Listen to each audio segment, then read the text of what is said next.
In 1952, in the North Cascades, a sheep farmer and his family struggled against a very lethal enemy that came after dark, slaughtering livestock in droves, terrorizing the family for years. This is a bizarre and extremely unsettling case sent to me by someone named S.T. Varrington, which they titled, "My Great Uncle's Childhood Trauma." This story left me with goosebumps, and it will do the same to you. I found this case very believable. It seems to serve as a cautionary tale about why you need very good locks on your doors and windows if you live anywhere near the woods. But it also leaves you with a question. What killed 47 sheep in one night in 1952?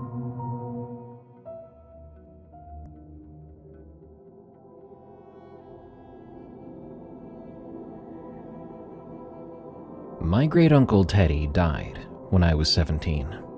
I remember the funeral being small, quiet, attended mostly by people who looked like they'd lived hard lives in places that didn't forgive mistakes. Teddy had been one of those people. He had spent his whole life in small towns across Washington, working lumber mills and construction sites, never marrying, never settling anywhere for too long. My grandfather told me once that Teddy had always been restless, like he was trying to stay ahead of something. It wasn't until after the funeral, when we were sorting through Teddy's things in his apartment in Bellingham, that I found a notebook. It was tucked in the back of his closet, wrapped in a plastic grocery bag, inside a shoebox that also contained some old photographs and a pocket knife with a bone handle. The notebook was the kind kids used for school back in the 60s, with a marbled black and white cover that had gone soft at the edges. Inside, in cramped handwriting that got messier as the pages went on, Teddy had written about something that happened when he was young. I read it sitting on the floor of that closet while my parents and grandfather argued about what to do with Teddy's furniture. What I read made me understand why he always kept his curtains drawn, why he never, ever went camping, even though he had grown up in some of the most beautiful wilderness in the country. I'm going to tell you what Teddy wrote, more or less. I filled in some details from what my grandfather told me about their childhood, and from what I know about the North Cascades region where Teddy's family lived. But the core of it, the terrible parts, those are all from Teddy's notebook. Teddy's family had a sheep farm in the North Cascades back in the early 1950s. It was no big operation, nothing like the ranches in Montana or Wyoming that ran thousands of head. His father kept about 300 sheep, enough to make a modest living selling wool and meat to buyers, who often made the trip up the rough mountain roads twice a year. The farm sat in a valley surrounded by dense pine forest, miles from any neighbors. Teddy was the youngest of 3 kids. His sister Margaret was the oldest at 16, his brother Franklin, who was 14. Teddy was 12 when the trouble started. Spring 1951. They lost 6 sheep in 2 weeks. Teddy's father found them in the pasture closest to the tree line, torn up badly. Their throats had been crushed, Teddy wrote, and the way the wool was scattered around made it look like something had worried at the bodies for a while before feeding. I should note here that worried is an older term, used to mean bite or shake or tear at something repeatedly over time, like a dog with its toy or bone, or a predator shaking prey in its jaws. Anyway, his father assumed it was wolves, though wolves were supposed to be mostly gone from that area by then.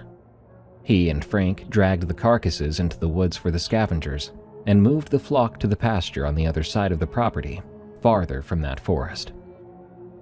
A week passed, then another dead sheep. This one was taken from right in the middle of the flock. The other sheep had panicked and broken through a section of fence, and it took Teddy and his siblings most of the day to round them all up again. His father was livid. Money was always tight, and losing stock meant the difference between a hard winter and a catastrophic one. They lost 4 more before that spring ended. It was so bad, his father started to sleep in the barn on some nights with a rifle across his lap. But he was exhausted from working that farm all day and invariably dozed off. So he never saw anything. The killings stopped as summer came on, and everyone tried to move on and forget about it. But then spring of 1952 arrived. 2 sheep died in the first week. Teddy wrote that his parents tried to reassure themselves that it wouldn't be as bad as the year before. Maybe it was a different pack this time, smaller and less aggressive. So his father reinforced some fenced sections and moved the flock to higher pasture. For 3 weeks after those first 2 kills, nothing else happened. The family began to relax. Maybe the worst was over. Then came the morning of May 8th, 1952. Teddy's father went out at dawn to check the sheep like he did every morning. He was gone longer than usual. When he came back to the house, his face was gray and he couldn't seem to speak properly. He just gestured for them to follow him. Teddy wrote that he'd never forget walking out to that pasture. The sun was just coming up, mist still hanging in the low spots, and at first he couldn't make sense of what he was seeing. There was white everywhere, scattered across the grass, and it took him a moment to realize it was wool. Then he saw the bodies. 47 sheep dead, nearly a sixth of their entire flock torn apart in a single night. They were scattered across the pasture in clusters, throats torn out, some of them ripped open. The violence of it all was staggering. This wasn't typical predators feeding. This was slaughter for its own sake, something that did it and kept doing it all in the same night because it enjoyed it. The remaining sheep were huddled in the far corner of the pasture, pressed against the fence, making sounds Teddy had never heard sheep make before. They were scared. Teddy wrote that the smell hit him, blood and torn flesh and something else, that same musky wrong smell that he would later find in the trap. It made his stomach heave. He turned away and had to throw up in the grass while his father walked deeper into the carnage. The bodies weren't just killed, I'm telling you they were destroyed. Some had been nearly torn in half. Others lay in pieces, scattered as if whatever did this had flung them around in rage or play. Maybe it was both. The ground was churned up, great gouges in the earth where something had run and turned and run again, and the tracks were everywhere. Too big for canine prints, crisscrossing the pasture in patterns that suggested planning and coordination. His mother sat down in the grass and did not get up for an hour. His father walked through the carnage counting bodies, his lips moving silently. Margaret was crying, and Frank just stood there with his hands clenched into fists, his jaw working like he wanted to scream but couldn't make the sound come out. Teddy wrote that this was when he and his siblings started to realize their parents weren't going to be able to solve this problem, at least not on their own. His mother and father were both in their 40s then, which was older than you'd think for farmers back in the day. They had started their family late and had worked themselves nearly to death getting that farm established. By the time Teddy was 12, his father had a bad back and horrible knees, and his mother's hands were so arthritic she could barely hold a knife to cut vegetables for dinner. They were tough people, don't get me wrong, Teddy made that clear, but they were worn down. And now this, 47 sheep in one night. It would take years to recover from a loss like that, if they ever could. The farm was all they had, and it was dying. No, being killed right in front of them. It took 3 days to deal with all the carcasses. The meat was already spoiling and unusable. They dragged the bodies into the woods in shifts. Exhausting work that left them all hollow-eyed and silent. The buyers who were supposed to come in June canceled when word got out about the losses. The bank started to send letters about their mortgage. So Margaret, Frank, and Teddy held a meeting in the barn one evening after dinner. They decided they would try to handle it themselves.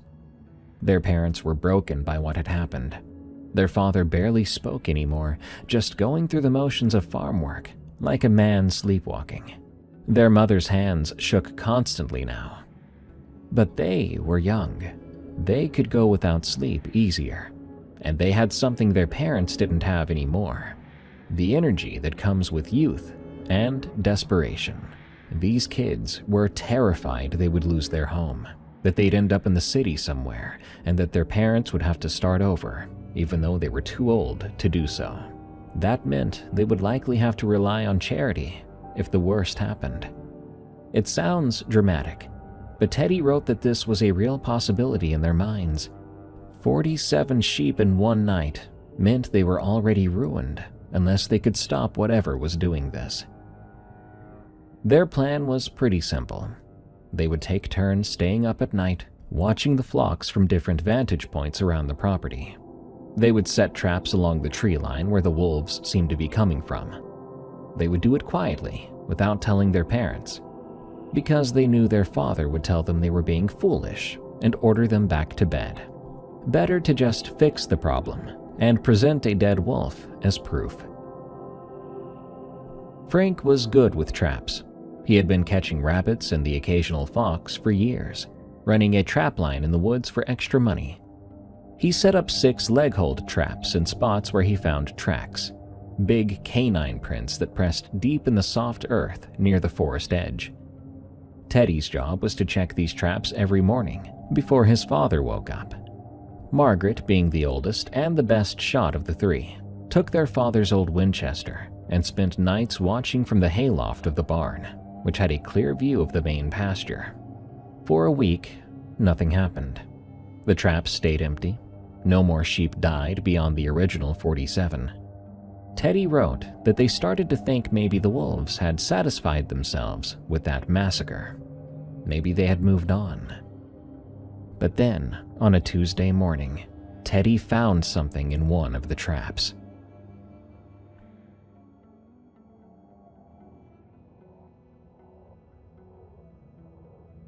At first, he thought it was just sprung, that the jaws had snapped shut on nothing, maybe triggered by a falling branch. But as he got closer, he saw there was something caught in it. Not a leg or a paw like he expected. It was a piece of cloth, dark fabric that looked like it had been torn from a larger garment, and stuck in the fabric were several long, coarse hairs, gray and black. Teddy knelt down to examine it, and that's when he smelled something that made his stomach turn. That smell I mentioned before. It wasn't the smell of an animal exactly. It was muskier and sharp, mixed with something else he couldn't identify, but reminded him of the way the air smells right before a bad storm. He pulled the fabric free from the trap and shoved it in his pocket. Then he reset the trap with shaky hands. He didn't tell anyone about it at first. He wrote that he didn't know what to tell them yet. A wolf wearing clothes? It was stupid. He would sound crazy. So he hid the fabric under his mattress and let it go from his mind. 2 nights later, Margaret saw something from the hayloft. She came back to the house at dawn, and Teddy wrote she looked like she had aged 5 years in one night. She was pale, and there was sweat on her forehead, even though the morning was cold. She made Teddy and Frank come outside with her before their parents woke up, leading them out behind the equipment shed where no one could overhear. "I don't think we're dealing with normal wolves," she had said. She told them she'd been half asleep around 3 a.m. when movement caught her eye. Something was coming out of the forest, moving along the tree line toward the pasture. She grabbed the rifle and watched through the scope, waiting for whatever it was to come into the moonlight where she could get a clear shot. What she saw still didn't make sense to her, even hours later as she was telling them about it. The shape was wrong. It moved on 4 legs, but not like any wolf she'd ever seen. Its movement was erratic, and when it reached the fence line and paused, sniffing the air, she watched it stand up. Not like a dog standing on hind legs to peer over something. It had risen up on 2 legs smoothly and naturally, until it was standing like a man, at least 6 feet tall. Its front legs became arms, and she could see in the moonlight that its hands had fingers, long fingers, that flexed and grasped the fence post. Margaret froze. She'd had the rifle trained on it, her finger on the trigger, but she could not make herself fire. She kept thinking she was seeing it wrong, that the moonlight was playing tricks. The thing stood for a while, before finally dropping back down to all fours. It then moved along the fence line until it disappeared back into the trees. Teddy mentioned here that she explained that she wanted to shoot it and kill it, but with it being no normal wolf, she was scared that if she shot it and she missed or didn't kill it, then she might have been the next thing to be torn apart in the field. Frank didn't believe her story. He said she had fallen asleep and dreamt it all, or misidentified a bear. Bears could stand up like that. But that's when Teddy pulled out the fabric he'd found in the trap and showed it to them. That shut Frank up fast. They spent the day in a kind of haze. Their parents noticed they were distracted, and their mother asked if they were feeling well. But they mumbled something about being too tired from staying up too late, and she let it go. After dinner, the three of them met up again in the barn. Margaret said she wanted to tell their dad, show him the fabric, and explain what she had seen, and maybe then he could contact the authorities, or at least request help from other farmers in the area. Safety in numbers. But Frank argued that no one was going to believe them. And worse, they could be punished for wasting people's time. That was a big deal back then. And underneath that argument was something else, something Teddy noticed, but didn't write about directly until later. But they were all terrified that what Margaret had seen was real. And if it was real, telling adults about it would not make them safer. It would just mean admitting that something impossible had killed 47 sheep in one night, and admitting that felt like surrendering to it. They decided to keep watching, but together now. No more solo vigils. They would work in pairs at the very least, rotating so someone always got sleep. And they would bring weapons, not just the rifle, but knives, an axe, anything that might help if something came at them. But the rest of that spring passed. They saw nothing else, but they kept watching anyway, unable to stop. The image of those 47 dead sheep would never leave their minds. Summer came, hot and dry, and still they took turns watching from the barn at night. Their father noticed they were tired all the time, but didn't say anything. He had given up trying to understand what was happening. Then came August. 2 more sheep died, found torn apart in the south pasture. And then came the night in mid-August, when all 3 of them were watching from the barn loft. It was Frank's idea. He'd said if something was smart enough to avoid them for months, maybe it would be bolder if it thought no one was there at all. So they made a show of going to bed early, sneaking back out after their parents went to sleep. They saw it around midnight. Not one shape either, but 3 emerging from the forest. These 3 figures moved in a line, low to the ground, and even from a distance, Teddy could tell these were not normal wolves, just as Margaret had claimed. Their movements were coordinated and yet sickly looking. They made it to the fence, and he watched as all 3 of them stood up together the way Margaret had described. In the moonlight, he could see it. They were shaped more like men, but covered in fur, with heads that were too long, and faces pushed forward into snouts filled with teeth. Their hands gripped the fence posts, and Teddy wrote that he could hear them, a low rumbling sound that might have been some sort of communication. One of them vaulted the fence in a single leap. The other 2 followed. They moved toward the huddled flock with horrifying speed. Margaret shot then. The rifle fired and cracked across the valley, and all 3 of the shapes wheeled toward the barn. For a moment, the 3 of them stood there perfectly still, staring directly at the hayloft, where Teddy and his siblings were hiding. The creatures knew where they were. But then, they bolted, not running back toward the forest, but scattering in different directions, like some sort of escape that they had planned. The house lights came on then. Their father came running out in his nightclothes, rifle in hand, shouting. Margaret was trembling so much, she dropped the Winchester. Frank had to grab it before it fell out of the loft. Teddy wrote that he couldn't move at all then. He stood there watching the trees, watching for movement, convinced those things were going to circle back and hunt them down. The next hour was chaos. Their father was furious that they'd been sneaking out. Their mother was crying, worried sick that they'd been hurt or had hurt themselves with the gun. Margaret tried to explain what they'd seen, but she was crying too, and their father cut her off, saying she had seen wolves and let her imagination run wild with it. Frank tried to back her up, and their father turned his anger on him, accusing him of leading his siblings into foolishness. You should understand that back then, the eldest son of the house would often be considered the leader of the household in absence of the father.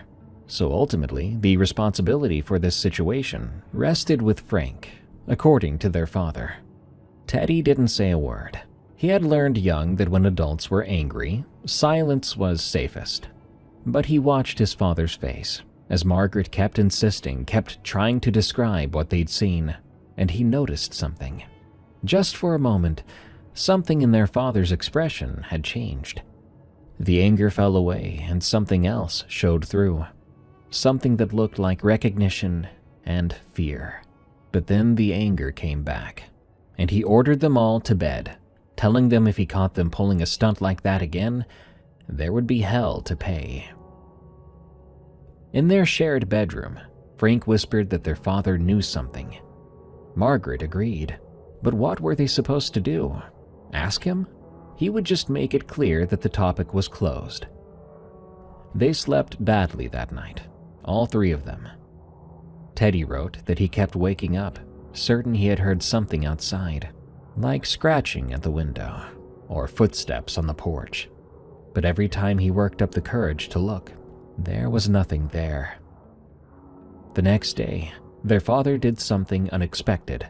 He announced they were building a better fence around the main pasture, 8 feet high, with barbed wire at the top. It would take most of their saved money and weeks of work, but he said it would be necessary. He did not explain why such a tall fence was needed for wolves, or why he didn't build it before 47 sheep were killed in a single night. They started the work that afternoon. It was brutal labor, digging post holes in rocky soil, stringing wire and hammering and stretching until their hands went raw. But their father drove them hard. The siblings didn't dare complain. Margaret caught Teddy's eye once while they were working, and he knew what she was thinking. And their father was terrified. He was building this fence not because he thought it would work, but because he knew he had to do something. For the rest of that year, through fall and into winter, they lost no more sheep. The tall fence seemed to work, or maybe the things had moved on to easier prey. Teddy and his siblings stopped their night watches. Life returned to a wary normalcy. They didn't talk about what they'd seen. Trying to discuss it in daylight made it seem unreal. It started to feel more like a shared nightmare they'd all had. But then spring came again in 1953, and something changed. This time, it was worse, though not in the way they expected. No more sheep died in great numbers. Instead, these creatures seemed to be sending a different message. They started to appear closer to the house. Teddy would look out his bedroom window in the early morning, finding tracks in the mud near the well, huge prints that showed both animal and something else. Margaret found scat on the porch steps, left on purpose it seemed, where the family would have to step over it or on it. They discovered claw marks on the side of the barn, long gouges in the wood that were too high up to be from any normal animal. These things were getting bolder. Maybe they'd always been bold, but now they were just making their presence known more obviously. And it was obvious then They were clearing that 8-foot fence like it wasn't even there. Though they didn't take any sheep. They were just leaving signs or warnings. Tracks circling the chicken coop, a dead rabbit left on the doorstep, throat crushed, scratches on the window frames. Teddy's father stopped talking as much again. He took to standing at the window a lot, staring out at the tree line, and Teddy wrote that he swore he heard his father say once to his mother, "They're playing with us now." His mother had put her hand on his shoulder and replied, "We'll manage." But even she sounded like she had stopped believing it. Margaret was 18 then, old enough that she should have been thinking about leaving for college or getting married, making a life for herself away from the farm. But she stayed, and Teddy knew it was because she could not abandon her family. Frank had grown tall and strong, nearly a man, but Teddy could see the fear in him too. Everyone in that house had changed since the morning they'd found 47 dead sheep. They startled at shadows, and they didn't like to go outside alone after dark. In early April of 1953, Frank found tracks near one of the equipment sheds, deep prints in the soft mud that had been disturbed by rain the night before. He showed them to Teddy and Margaret without telling their parents. The tracks were huge, bigger than any wolf, and they showed claws and pads, but also something at the back of the heel that looked almost like a human foot. They led from the forest, circled the shed 3 times, then went to the house. The 3 siblings followed them. The tracks went around the entire house, stopping at every window before heading back to the trees. Frank, looking and sounding serious and scared, said, "They're getting closer to our house, and they're not even pretending to hunt anymore."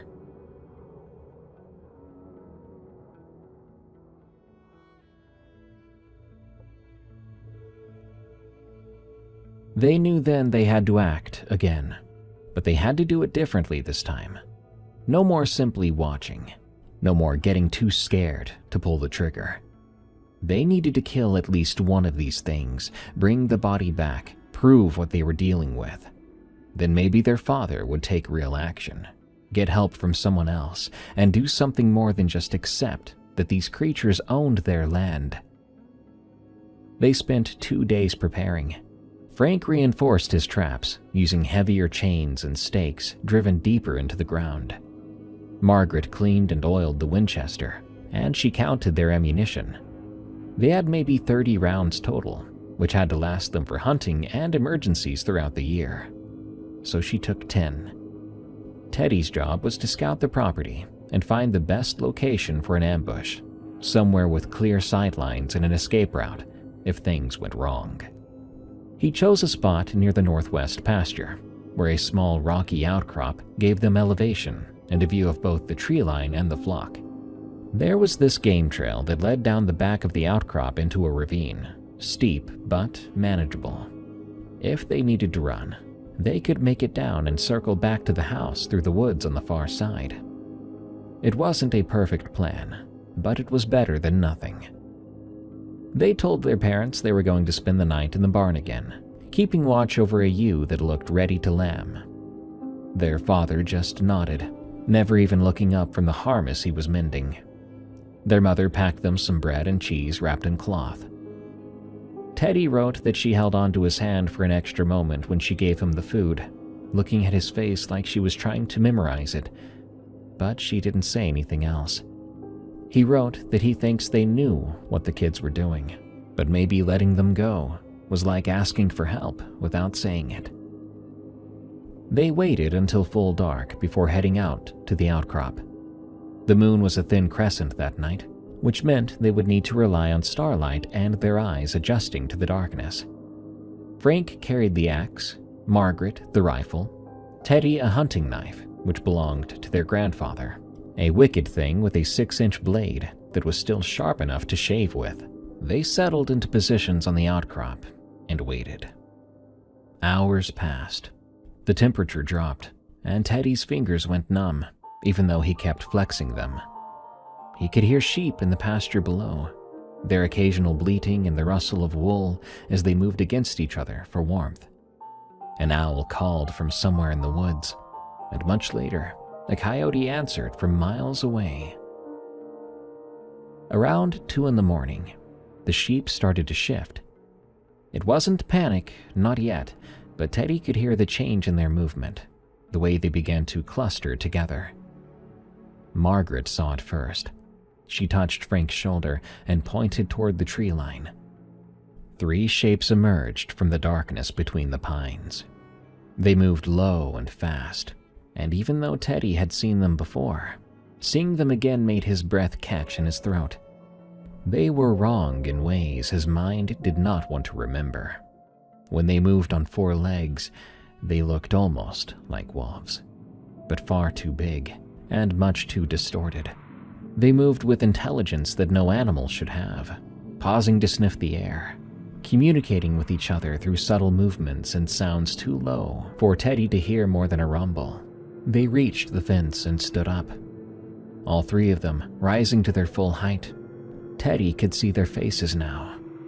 The snouts weren't quite wolf, but not quite human. It was something in between.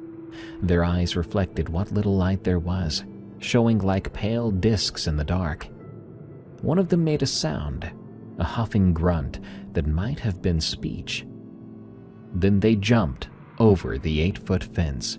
As they landed, Margaret fired.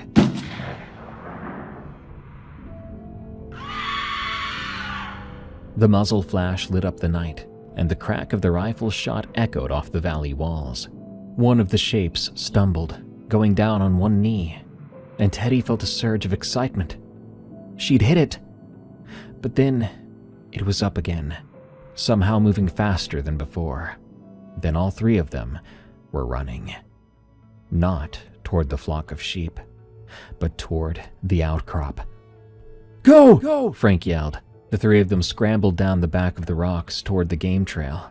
Teddy went first. He was the smallest, but the fastest. He half ran, half slid down the steep slope, using tree roots and rocks to keep from falling completely. Behind him, he heard Margaret and Frank crashing through the brush.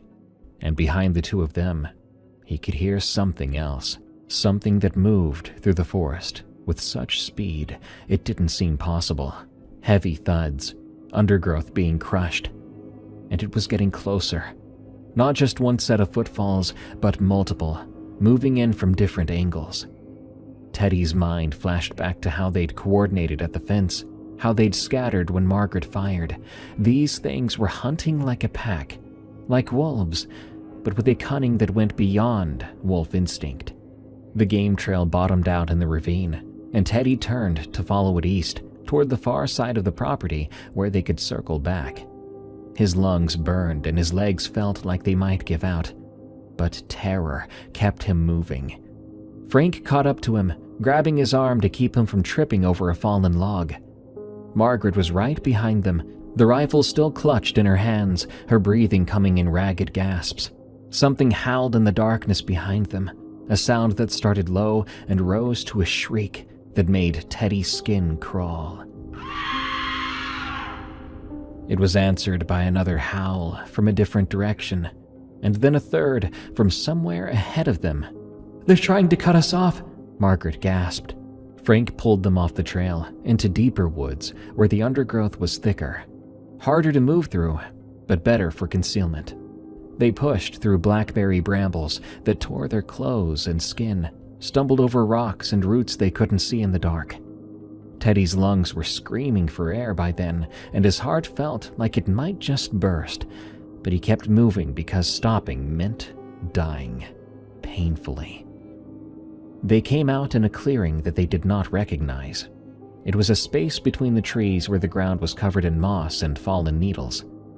Frank pulled them down behind a massive fallen log, and they crouched right there, trying desperately to quiet their breathing, to listen for pursuit. At first, there was nothing, just the sound of wind in the pines and their own ragged breathing. Teddy's heart was pounding so hard he could feel it rising up in his throat. There was sweat coming down his face despite the cool night air. He could smell his own fear. Margaret had her hand over her mouth, forcing herself to breathe slowly, quietly. Frank's knuckles were white on the axe handle. That's when Teddy heard it. Footsteps. Not the four-legged padding of an animal, but the two-legged stride of someone walking upright. It moved around the edge of the clearing, circling, taking its time. Its footsteps were careful, like whatever was out there knew they were hiding and was just savoring their fear. Teddy risked a look over the log. One of them stood at the far side of the clearing, maybe 30 yards away. It was fully upright, and in the faint starlight, Teddy could see its shape more clearly than he ever had before. It was tall. This one had to be at least 6.5 feet. It had broad shoulders and long arms that ended in those horrible hands. Its head turned slowly, scanning the entire clearing, and Teddy saw its profile. The elongated snout, the pointed ears, the ridge of fur along its spine that bristled as it moved. It sniffed the air, long and deep, and Teddy knew it could probably smell them. It probably already had, likely before they ever entered the clearing. He could see Margaret next to him, the rifle raised, her hands shaking so bad the barrel was shaking too. Frank had the axe gripped in both hands now. The thing took a step into the clearing, then another. It was moving toward their hiding spot, with the certainty of something that knew exactly where they were. It was simply choosing when to strike. Teddy felt his bladder loosen. There was something warm on his leg then, but he was too terrified to feel shameful about it. Then, from somewhere in the distance, a sound cut through the night. A gunshot, followed by another and another. Their father's rifle firing from the direction of the house.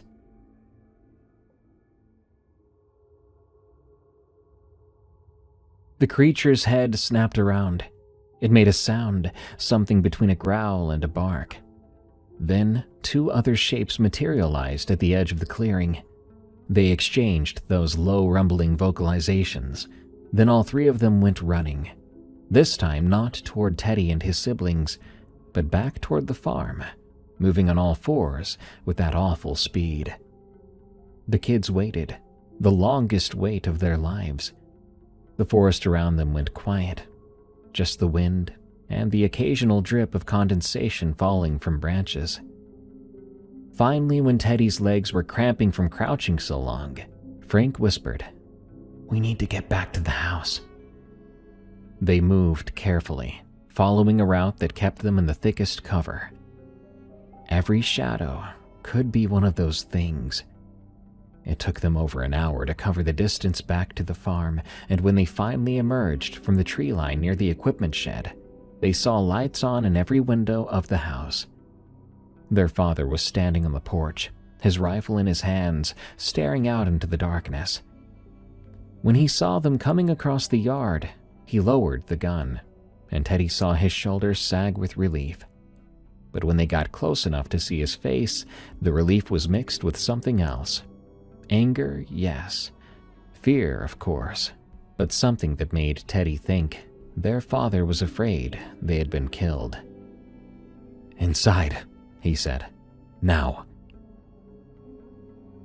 Their mother was in the kitchen, looking extremely concerned.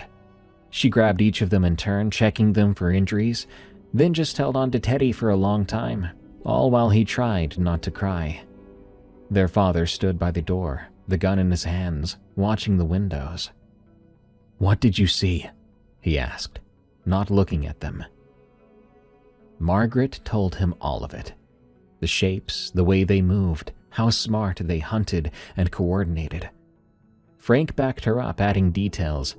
Teddy just nodded when his father's eyes finally turned to him, asking for confirmation. When they were done, their father set the rifle down and sat heavily in one of the kitchen chairs. He looked old suddenly, older than Teddy had ever seen him. Their mother put a hand on his shoulder, and he covered it with his own. "I'd hoped they'd moved on," he said quietly. I hoped this year would be different. Do you know what they are? Margaret asked. Their father nodded slowly. My father, your grandfather, saw them too. When he first came to this valley to start this farm, they took livestock from him as well over several years. But then they stopped. They left him alone for decades. I truly thought they were gone. Thought they died out or moved on. He looked over at the kids. His eyes looked haunted. When they came back in 51, I told myself it was just wolves, that we could handle it. Even after last spring, after that massacre, I tried to convince myself a fence would be just enough, that they would move on this time too. He shook his head. I should have left then. I should have packed us all up, moved us somewhere else, but this farm, it's all I know, all we have. What are they? Frank asked. Their father shook his head. Don't know. My father didn't know either. He had a theory that they were men once. Maybe they've been cursed or got a disease, or maybe they're just wrong somehow. But he never got close enough to be sure. He told me that if I ever saw them, I should take you kids and leave immediately. Don't try to fight them. Don't try to understand them. Just leave. But you didn't, Margaret said. No, I didn't. He stood up, went to the window, and looked out. But I will now. We'll start packing tomorrow. We'll go to Seattle, find work in the city. Your mother has family there. They'll help us get started. What about our farm? Teddy asked. And the sheep? Damn the sheep, their father said. Teddy had never heard him swear before. Damn the farm! I won't lose you kids to those things. They didn't sleep that night. They sat together in the living room, their father and Frank taking turns watching the doors and windows while the sky slowly lightened toward dawn. Teddy dozed off a few times, jerking awake whenever he heard a sound, but real sleep wouldn't come. When morning finally arrived, a pale and gray morning at that, their father went outside to check the property over. He came back 20 minutes later. 2 more sheep dead, torn apart in the same way as all the others. And in the mud near the barn, he'd found tracks. Not like the wolf prints they'd seen before, but these were fully human tracks, bare feet pressed deep into the soft earth. The tracks led from the forest to the barn, then around the house and back into the woods. They were here, he said. While we were inside, they walked right up to the house. They started to pack that day. Their father made the trip to town and came back with crates and boxes. They worked methodically, sorting through years of accumulated possessions, deciding what was essential and what could be left behind. Their mother cried quietly as she wrapped her dishes in newspaper. Frank kept looking out the windows, expecting to see the creatures watching them work. It was a strange mixture of mundane and surreal. Teddy would be folding clothes or wrapping up books, ordinary tasks he'd done before when they'd arranged rooms or stored things for winter, but now it was suspenseful. He was jumpy. If he felt a prickle or itch at his neck or shoulder, it startled him. Every shadow that passed over a window made his heart go wild. He would look up and see Margaret standing frozen, staring at nothing, and he knew she was thinking the same things, that those things could come back any time, that they may not wait for nightfall. Their father had loaded the rifle and the shotgun both, kept them leaning against the kitchen wall where he could reach them quickly. But Teddy noticed his father's hands shook when he picked them up to move them out of the way. Margaret had fired at them twice now, and they didn't seem to do much. If those things decided to attack, decided that they'd had enough of this game they were playing.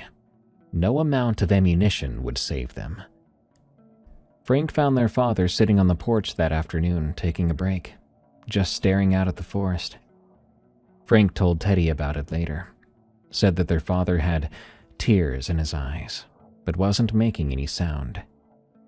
When Frank asked if he was all right, their father had said, "I failed you. I raised you all out here, and I failed to keep you safe." Frank didn't know what to say to that, so he just sat with him until their mother called them back in. The endeavor was not a single-day thing. It took 3 days to pack up their lives. 3 more days during which they saw no sign of those creatures, heard no unusual sounds from the forest. The sheep huddled nervously in the pastures, but nothing came for them. It was a relief, but still a nervous one. Margaret barely slept at all with their remaining time in that house. Teddy would wake up in the night to use the outhouse and see light under her door, hear her moving around in there. One time he knocked softly and asked if she was okay. She opened up the door just a crack. Her eyes were red-rimmed and wild. "I can't sleep," she whispered. "I'm afraid if I close my eyes too long, I'm going to see them standing there."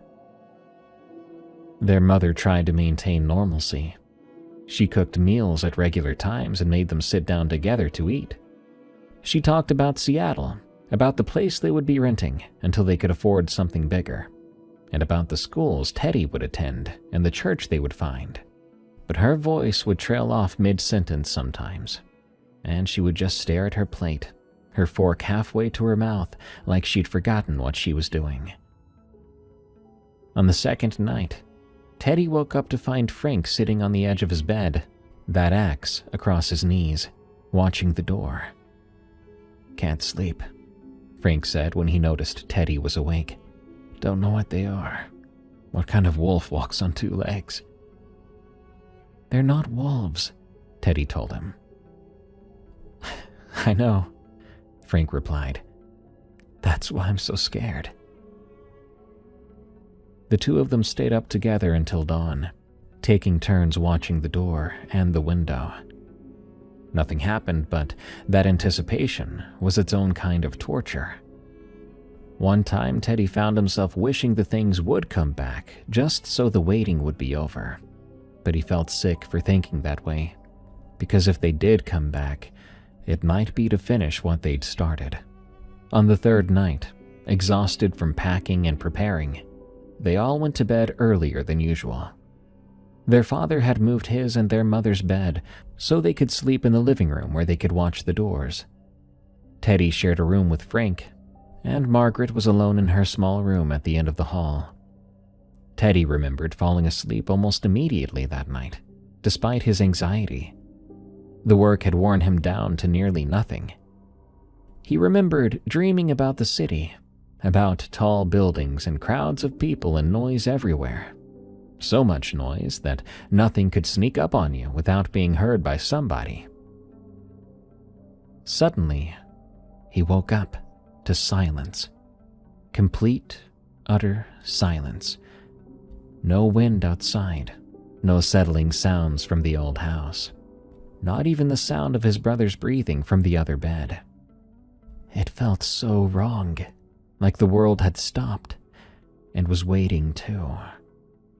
He opened his eyes, and immediately he knew something was in the room with them.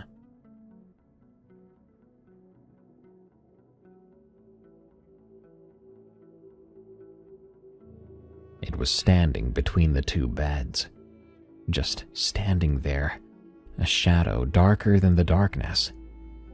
Teddy's eyes were adjusted enough to the gloom that he could make out its shape. Upright, tall, head nearly touching the ceiling. And he could smell it too, that familiar, musky, wrong smell. But this close, in the confined space of the bedroom, the smell was overpowering. It filled his nose and throat and made him want to gag, but he couldn't. He couldn't move, and he couldn't make a sound. He wanted to scream, but his throat closed up, He wanted to move his body, but he was frozen, every muscle locked up in terror. He could only lie there and watch as this thing took a step closer to Frank's bed, leaned down, and Teddy heard it sniff, long and slow, smelling his brother. The sound of it breathing was wet, rough even, like something was wrong with its lungs or throat. Frank, however, was asleep, or maybe he was awake, frozen in terror like Teddy. Either way, he didn't make a sound as that creature sniffed at him, as it reached out one of those terrible hands and held it inches above Frank's face. Its long fingers spread and flexed. In the faint light from the window, Teddy could see the claws, curved and dark, hovering over his brother's closed eyes. The thing seemed to be considering something, deciding on something. But then it straightened, turned, and looked right at Teddy. He saw its eyes then, reflecting some faint, unknown light source. They were pale, almost yellow, and they held an intelligence that was somehow worse than anything else about it. This thing was thinking, and it knew he was awake. It knew he could see it, and why it hadn't killed him yet, Teddy had no idea. It held his gaze for what felt like ages. Then it turned and moved toward the door with fluid and silent grace. It opened the door, which they had latched before bed, doing so without making a single sound, despite the fact that the hinges always squeaked. But not that night. It stepped out into the hallway and was gone. Teddy still couldn't move. He lay there listening, and after a moment, he heard the soft creak of floorboards from Margaret's room, then the same sound from his parents' room, then the front door opening and closing with that same impossible silence. He didn't know how long he lay there. Long enough that the sky outside started to lighten up. He began to hear birds with their morning songs. Finally, sunlight crept through the window, and Frank sat up in his bed. It was here, in the room. I could smell it, Frank whispered. Teddy managed to stutter. I saw it. It was looking at us. They found Margaret in the hallway sitting with her back against the wall, her face white as paper. My room. It was in my room. It stood over my bed. I couldn't move. I couldn't do anything. I could only lie there while it... She couldn't finish. Teddy sat down next to her and took her hand. It was ice cold. Their parents emerged from the living room. Their father looked like he had aged another 10 years. Their mother was crying, silent tears running down her face. No one had to explain a thing. They all knew. The creatures had come into their house, had walked through their home while they were sleeping, and had stood over them in their beds. And for some reason, they had chosen not to kill them. Why? Margaret whispered. Why didn't they? Their father shook his head. He didn't have an answer, or perhaps didn't want to give one. They left that morning, didn't bother with the rest of any remaining packing, just loaded up what they'd already boxed into their truck and the trailer behind it. They drove away from the farm as the sun was fully rising. Teddy wrote that he looked back once, and he swears he saw 3 shapes standing at the edge of the woods, watching them go. They were standing upright like men, watching them leave their territory. The family never went back. Their father would later sell the property and the livestock through an agent in town, taking a loss on all of it, but he didn't care. They settled in Seattle and tried to build new lives. Frank and Margaret both moved away as soon as they could, starting their own families in different states, and they never talked again about what happened. Their father died young, a heart attack of all things at 53, and their mother followed 2 years later. Teddy wrote he could never escape the memory of that thing standing over him, looking at him with those intelligent eyes. He'd spent his whole life moving from place to place, never staying anywhere long enough to feel settled, because to him, being settled somewhere meant letting your guard down. And he'd never been able to let his guard down again, not after that night. The notebook ended there, the final page containing a few lines in that cramped handwriting, which said, "I don't know what they were. I don't know why they let us live, but I know they're still out there in those mountains, in those forests, and I know if I ever went back there, they'd remember me. They'd remember all of us."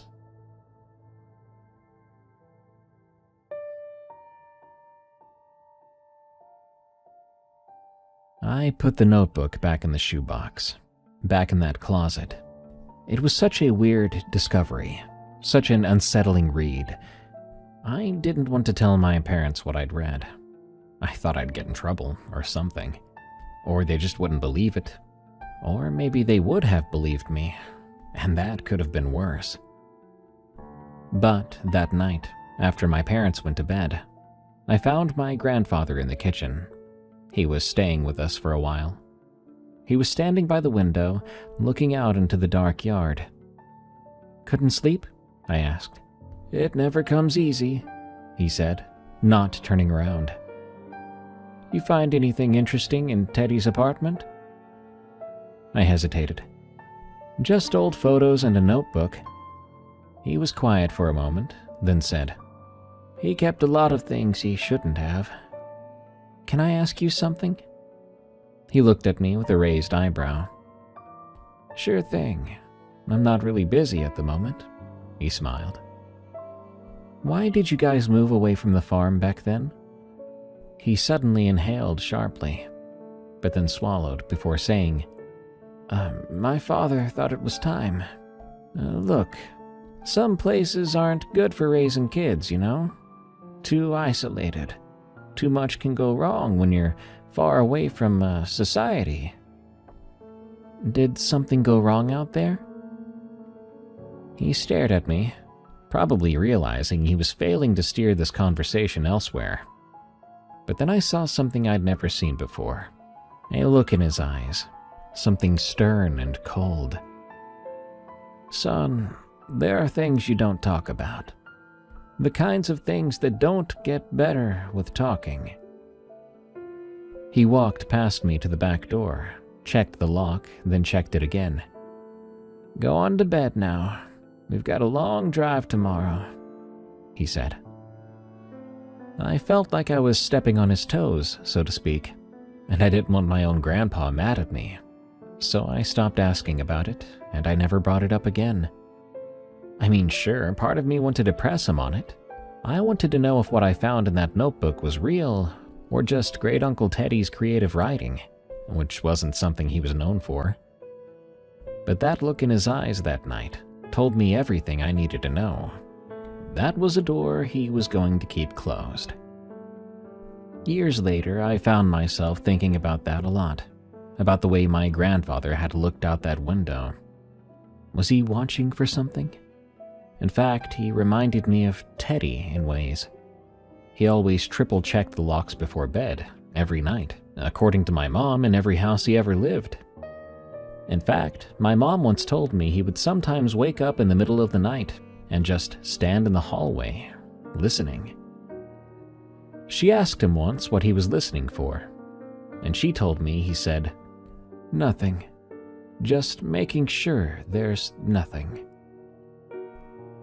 Well, that was over a decade ago. My grandfather passed away in 2009, and at the funeral my mother talked about what a careful man he'd been, protective and always aware of his surroundings. She said it probably came from his time in Korea, the way soldiers learned to stay alert. But I remember that notebook back in Teddy's closet. I knew about 3 kids trying to save their family's farm from something that should not have existed. Margaret, the oldest, who fled to California and never spoke to her family again. Teddy, the youngest, who spent his entire life moving from town to town, never staying anywhere long enough to feel settled. And Frank, the middle child, who came back from war and built a normal life, raised a family, worked a steady job, and checked every lock in the house 3 times before bed. Rest in peace, Grandpa Frank. I hope whatever you were listening for finally stopped looking for you.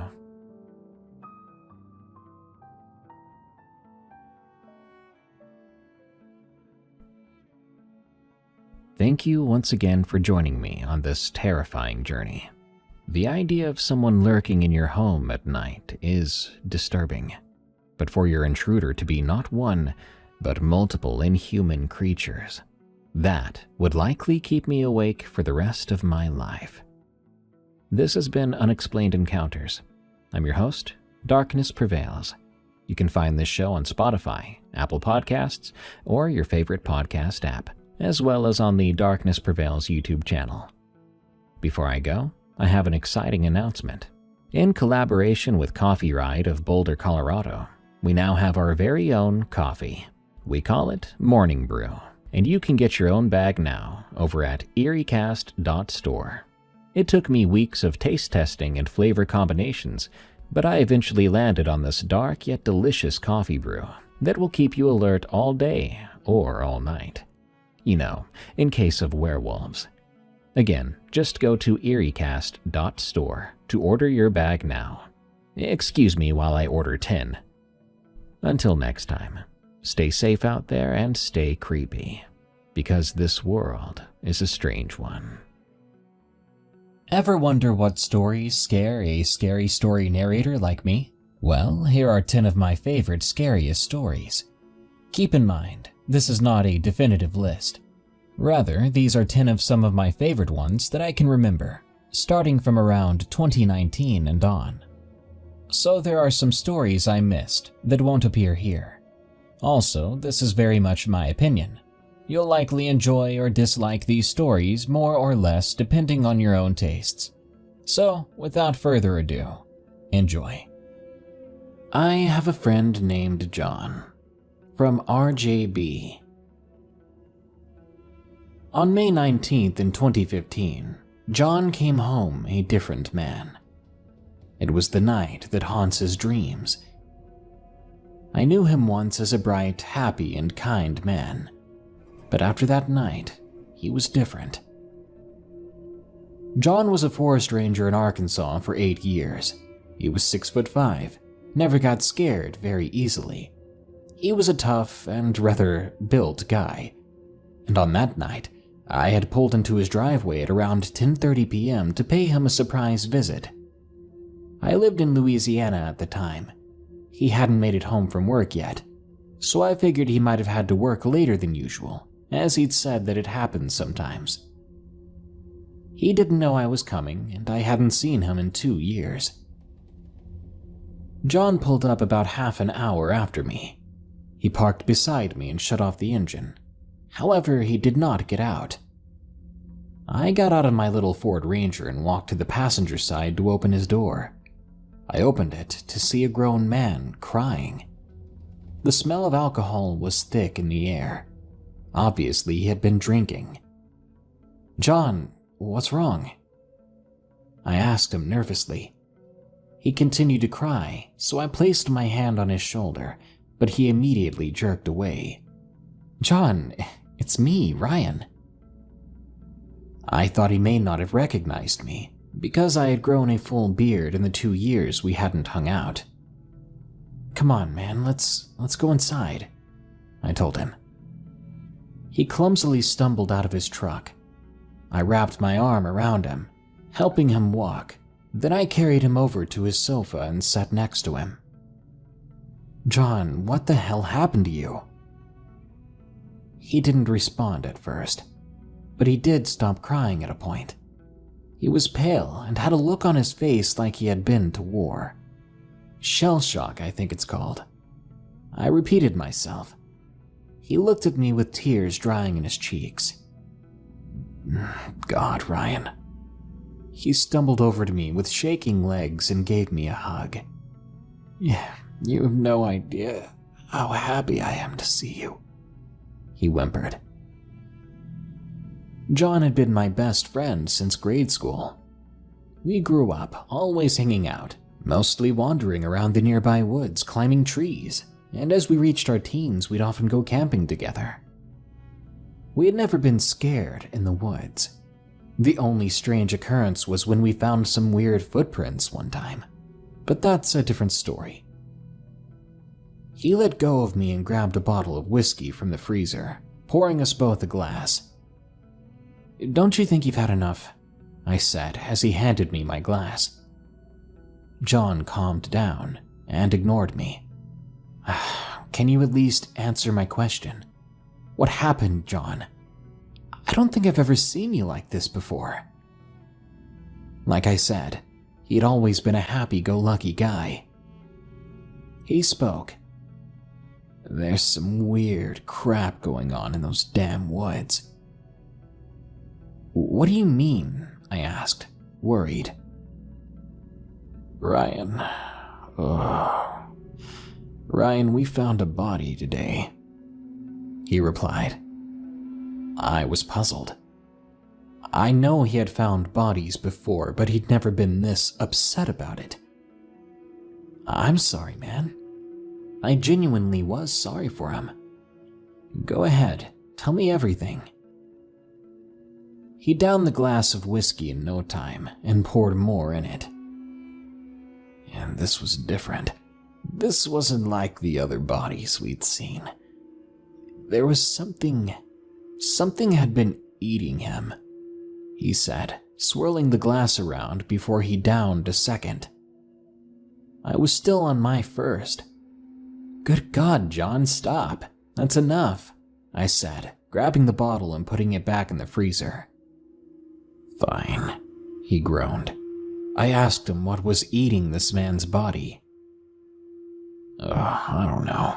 It was like nothing I'd ever seen," he said. I told him to start at the beginning. He spoke. "I was at HQ when we received a missing person call. The woman said she and her husband had been hiking on one of the more remote trails when her husband decided to walk a ways off the trail to take a leak. She waited for 10 minutes for her husband to come back. She yelled for him, but she didn't get a reply. She went into the trees in the direction she saw him go, but she didn't find him. She instead found blood on the ground. That's when she called us. My coworker Bill and I immediately packed our gear and headed to the location he was last seen.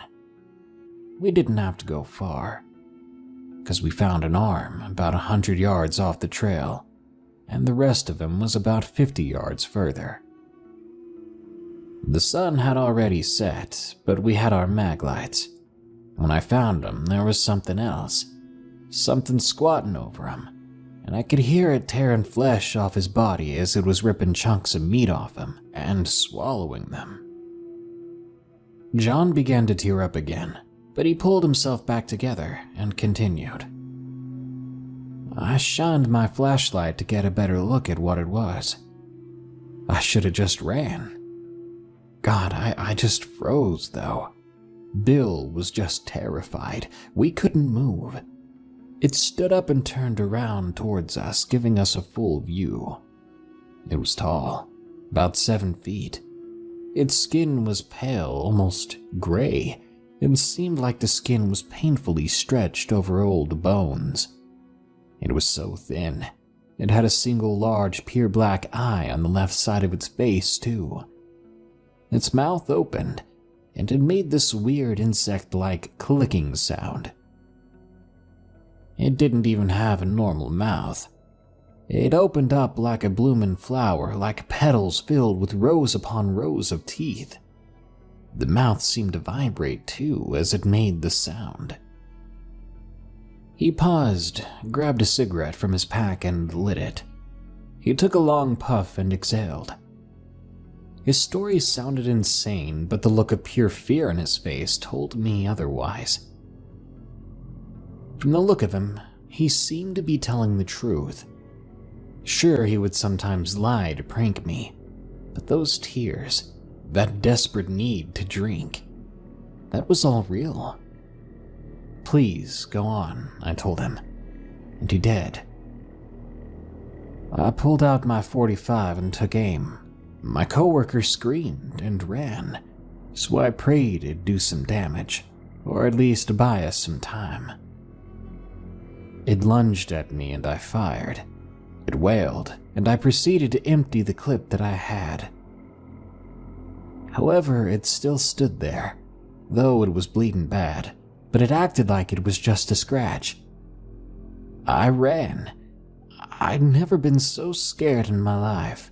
Jesus Christ, I thought I was gonna die. He took another drag. My lungs, my legs burned. I felt like I was gonna pass out at any second. We made it back to HQ and turned around to see if the thing had followed us, but there was nothing there. We were safe. Or we assumed we were safe. I sat there in disbelief, still holding a mostly full glass of Jack. "Oh God," I replied. That sounds awful, John." "Don't I know it? But it was so vivid, so real," he said, with trembling hands. "Ryan, I'm done working the late shift." The police took a statement and Bill quit on the spot. The police said it was probably a hallucination caused by shock of finding a corpse like that, but I was adamant that what we saw was real. One of the officers pulled me aside and said quietly so no one else would hear, "If I were you, I'd just forget what you saw. It's better to let us handle it." Man, they know what's out there, but they won't tell us details. I'm honestly terrified to go back. Screw risking my life for this job. I'm not going out after dark again. John finished telling his experience. "I'm going to bed now, and I think you should do the same." John got up, gave me a bro hug and a thank you, and went to his room. But I didn't sleep much that night. I know this is a long and pretty unbelievable story, but I do believe there's something in the forests of northern Arkansas. Something who, just by the sight of it, has haunted my friend. Whatever it is, it doesn't care if you have family or friends. It's something that won't hesitate to rip you apart and devour you bit by bit. Be careful out there. Sometimes you don't know how scary it is out there until it's too late. The Rescue, from Kim B. I live in the rural end of a village in England. I've always thought I was very lucky with my line of work and where I lived. I was employed by an animal rescue charity.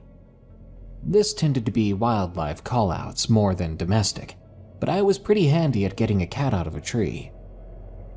Back in 1995, there was a particular night while on call that I'll never forget. It started out as any normal night. I had just decided to watch a movie when I received my first call of the evening around 9 p.m. The caller advised that some livestock on his farm had been found dead in unknown circumstances. I informed him that he would need to call the police or RSPCA as we didn't deal with dead animals, and I politely ended the call. A bit of time had passed after that when the phone rang again. It was the same guy, though this time they sounded slightly different. He spoke in almost a whisper, like he was trying to filter his voice. The person got upset that no one would help them, begging for me to come out to help him because a wild creature was hunting on their farm. I told him I would see what I can do. Then I took down the address. When I checked it, it was only 30 minutes from my house. So I called my colleague Joe, who lives closer to the village and worked the same shift as me for about 5 years. We talked about the call and decided that we should go and see what we can do to help. After all, the past few nights had been pretty quiet. Soon enough, I pulled up to the address. I knew that Joe wouldn't be far behind me. I could see the farmhouse to my right and the top of a barn behind it. There was also a glow from the back from what I assumed to be the lights in the yard. I had a quick look around from the drive, but couldn't see anyone. After about 20 minutes, Joe finally arrived. As he got out of his car, he told me that the place gave him a really creepy feeling. I recall Joe saying, "This is a farm, right? Then why is it so quiet?" I told him to get a grip, but a second later I realized he had a point. I was beginning to feel uneasy. We were making our way up to the front of the house when something made us both stop in our tracks. There was movement in the bushes a good couple of feet away to the left of us. Suddenly, there was a mighty growl. It was so deep it hit me in the bottom of my stomach, making all my senses go crazy. It was truly a fight-or-flight moment. I turned my head round to Joe, and I whispered to him, "What the hell was that?" Joe was about to answer when we heard whatever it was in the bushes moving again. Something big, something dark, ran out, heading away from us down a small path that appeared to lead round to the back of the house. I did not get a good look at this thing, but I knew it was something that I'd never seen before. We stood there for a few minutes gathering ourselves. We looked at each other, and without a word, decided that we should continue up to the house and go knock on their door. After all, we were still professionals. But feeling a bit shaken up, we approached the porch steadily, then knocked on the door. I remember Joe kept his back to me, constantly checking the bushes and path to our left. After a few minutes, there was no response, but we could hear that the TV was still on somewhere inside. I knocked again, louder this time, and we waited. But there was no answer. While we just stood there and waited, I thought about what we were going to do, when Joe spoke up. It made me jump a mile high. He suggested we should go and try to find the back door. I was surprised, as Joe could be a bit of a wimp at times.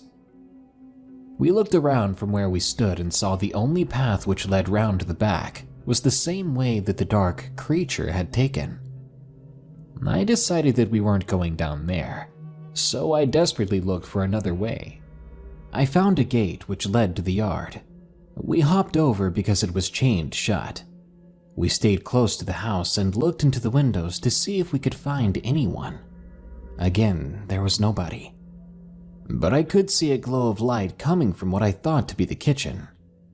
By this point, something deep down inside of me was screaming for me to turn around, get back in the car, and drive away. I ignored this feeling and carried on, looking around the property. I'll never forget how silent that place was. It was really getting to me. As we made our way around, we reached the yard, and I pointed out to Joe that the back door was open. I remember thinking that this whole situation was so wrong, and we are not the people who should be here. We made our way over to the back door anyway. I had a sudden, overwhelming feeling that we shouldn't be outside right now, and that we were being watched. I know we shouldn't have, but we entered the house, calling out to anyone that was there, hoping that someone would respond. I took a quick scan around the kitchen and noticed that the phone had been pulled off the wall. It was lying on the floor with one of our info cards beside it. On the back, I noticed my number had been handwritten. While we were stood in the house staring at this, I still had the feeling we were being watched from somewhere outside, so I quickly shut the back door behind us. The second the door was closed, there was a deep, low growl that came from the other side. But this time, it was ever so different. I'll never forget the sound of it. Whatever it was trying to say something. It sounded like broken speech.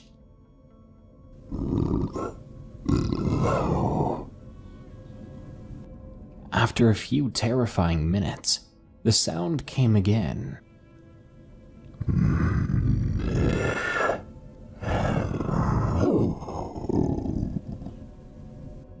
I stood there, utterly petrified. Something then began to scratch at the door, sniffing at it too. I turned to Joe, who had turned pale with fear, gesturing to him to keep quiet. Eventually, the sounds from the door stopped, and I heard it outside moving away. That creature. We stood there like statues for a few minutes, till we felt it was safe to move or make any sort of sound. I thought I should have a look around the house, so I slowly walked through the kitchen into a hallway and saw the glow of the TV coming from a room to the right. I called out again, but this time softer, still terrified and intimidated by that experience at the door. I needed to know if someone was in here, but I was not getting any answer. I walked to the room with the TV in it and looked around. There was no one to be found. I found the remote on the arm of a chair and muted the TV. I didn't want to turn it off for some reason. To this day, I still don't know why. I made my way back and noticed a window at the end of the hall left the kitchen doorway. There was something moving just outside of it. The window overlooked the yard of the farm and the joining barns. It was lit up by the yard lights, which seemed to be attached to the house from the shadows that were being cast. I looked over to check on Joe, who was still in the kitchen. He hadn't moved at all, but he did look at me, fear in his eyes. I pointed toward the window near me, which later on he told me he couldn't see from where he was. I moved closer to try and get a better understanding of what was going on out there. From the window, I couldn't see any movement from anyone or anything, just farm equipment and random stuff thrown about. But then, something moved. I turned my head quickly, trying to get a glimpse of it. What I saw was a black mass moving along the shadows of the barn opposite the house. It looked to be sniffing around, like it was trying to find something. As everything else around us was entirely silent, it wasn't hard to hear this thing sniffing and growling. It was still difficult to see what it actually was. From that distance, and with this amount of light, it was just a black mass. If anything, it reminded me of a dog. It walked on all fours, but its legs were twisted. It was big and dark. It was blacker than the shadows it was in. Feeling creeped out, I slowly moved away from the window, keeping low in the hopes it couldn't see me, and I headed back into the kitchen to be with Joe. 1 a.m. was approaching. I remember this because I kept looking at the cuckoo clock on the wall. The kitchen was old-fashioned, stained yellow with net curtains in the window above the sink. The walls were covered with dated and stained wallpaper. I kept thinking, this place would be nice if it had a fresh lick of paint. By this point, I was getting very tired and achy from sitting in the same place. Joe and I hadn't said much to each other in the last few hours, in fear of the thing outside hearing us. I looked over and Joe's eyes were shut, so I gave him a slight nudge as I couldn't believe he was falling asleep in a time like this. He sat up straight and looked at me in a panic. I whispered it's okay, telling him that we either need to lock this house down and stay until sunrise, or we need to try to make a break for the car. As it was wintertime, the sun would not be rising until 8 or 9 a.m., and I did not want to stay in this place for another 7 to 8 hours. We sat there in silence for a bit longer, thinking over the options. Then, in the distance, we heard the growling again. It sounded like it was getting closer, though. Keeping low, I made a move for the hallway. I headed to the front door to see if I could open it, but the handle wouldn't budge. I thought it must have been locked. Fed up and just generally pissed off because we were stuck in someone else's house, I have to say that I used to have a very short temper. I stood up straight and walked back into the kitchen. The back door was the kind of staple-style door, with a top half and a lower half. I unlatched the top half and screamed at the top of my lungs, "Would you just sod off?" I quickly slammed the door shut, Joe looking at me in utter shock. Then, from outside, we heard the growl again.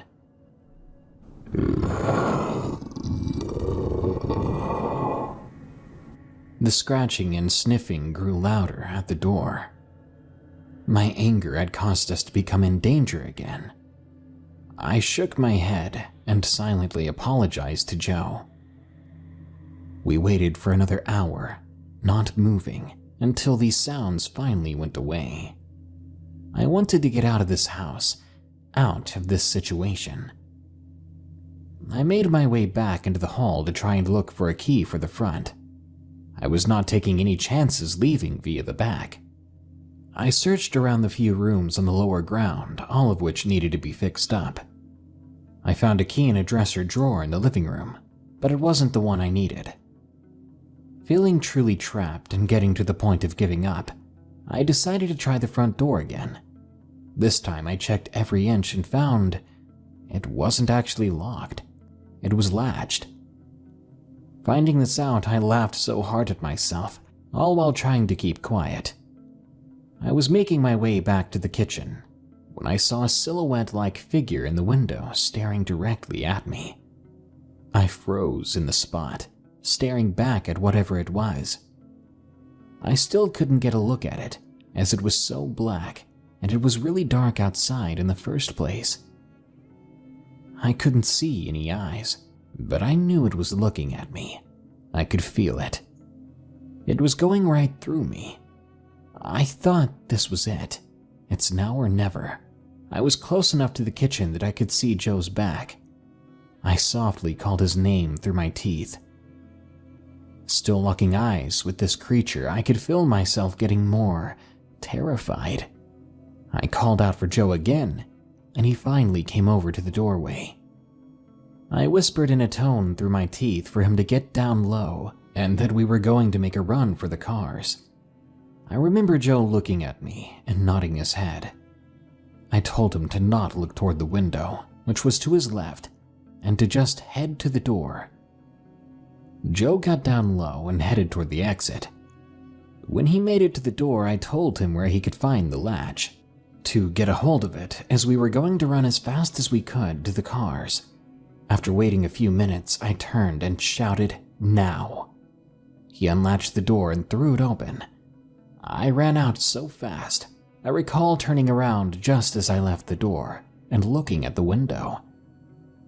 I could tell that the black mass of the creature had gone. We reached the cars, which luckily neither of us had locked. My car was the closest, so I dove into the driver's seat and Joe jumped in the back. In the corner of my vision, I could see the dark figure moving quickly down the path at the side of the house. It was heading right towards us.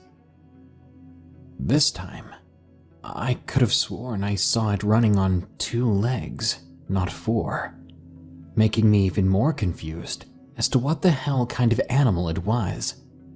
Its stride looked awkward and cumbersome.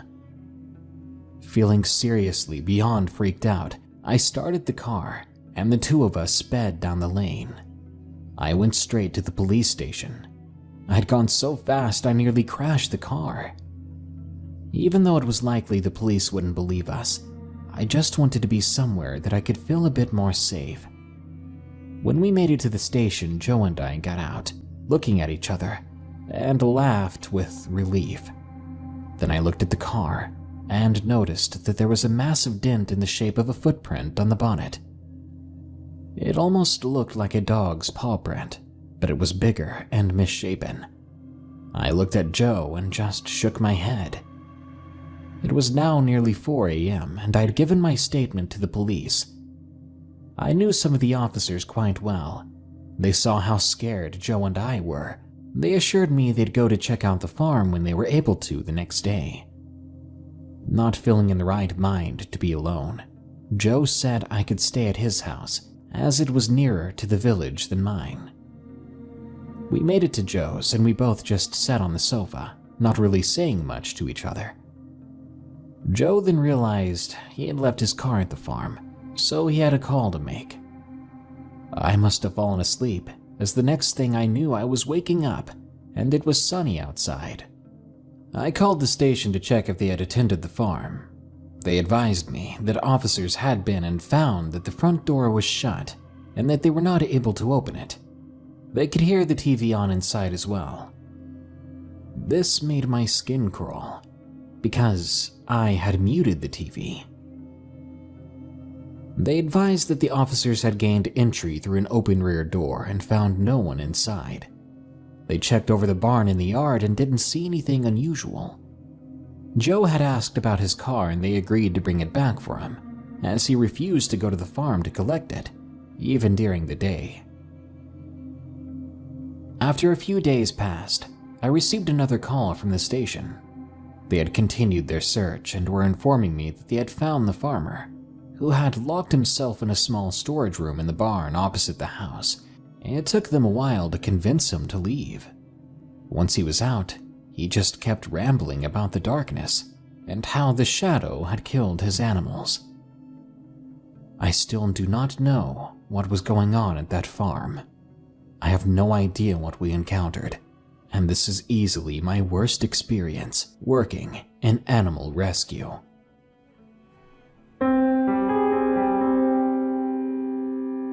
I can't be the only one who grew up in a small town with a few resident creeps. I'm not talking about criminals or stalkers. I'm talking about those people who live in the house on the hill, or at the end of the street. The people that everyone knows about, but nobody actually knows. Everyone else in town seems to agree that something is not quite right about them. They never even have visitors. I'm sure you know the type.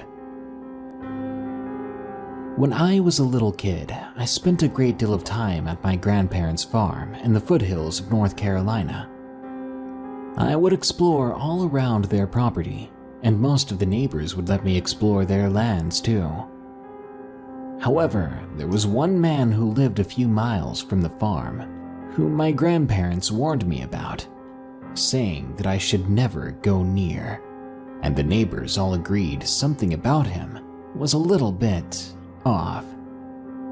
The exact reasons people cited were varied, ranging from PTSD to an escapee from a mental asylum, but nobody could say for sure exactly what his problem was. I always followed my grandparents' advice, and I never knocked on the door of the elegant two-story farmhouse where the mysterious man lived. But I nevertheless found myself standing in front of that old farmhouse back in November of last year. I'm a machinist by trade, but sometimes I work odd jobs on the side for some extra cash. I often do jobs using heavy machinery, mostly grading driveways or digging drainage ditches. So when I got a call asking about what my rate would be for removing about a dozen large tree stumps, I was excited at the prospect of an extra payday. However, when I arrived at the given address, I was more than a little bit surprised to find that it was the oh-so-familiar home of the mystery man from my childhood. I slowly rolled up the long gravel driveway, suddenly trepidatious about meeting the man that I'd been told to avoid my whole life. Finally, I reasoned with myself that surely the resident must simply be an old shut-in, and I scolded myself for being irrational and almost avoiding a perfectly good customer based on childhood gossip. I knocked on the sturdy door of the farmhouse, and after a few moments, the door swung open to reveal an elderly gentleman of about 80 years old. I introduced myself and he hobbled shakily out of the house to show me the stumps that needed to be removed. I gave him my estimate for the cost, and he nodded slowly. That'll be fine. When can you start? The sooner the better, he said. We shook hands on a date and a price, and as I got back in my truck to leave, I thought to myself that he seemed far less scary than all the rumors might have suggested. Although, as I looked over my shoulder to back down the driveway, a flash of movement from the tree line caught my eye. It was only for a second, but I could have sworn I saw a person's face staring out at me from behind one of the trees at the edge of the yard. I had always been told the man lived alone, but I figured it wasn't really that odd for someone to be visiting, right? Maybe it was one of his out-of-town grandchildren exploring the woods, just like I had always done as a kid. I returned a few days later. The stubborn walnut stumps proved no match for my old D7. When I was done, I knocked on the door and informed the owner that I'd finished early, so I'd be billing him for fewer hours of work than anticipated. He smiled dryly and thanked me for my honesty, offering to pay me extra for finishing the job so fast. I initially assured him that it was really no big deal, but then he made me a very tempting offer.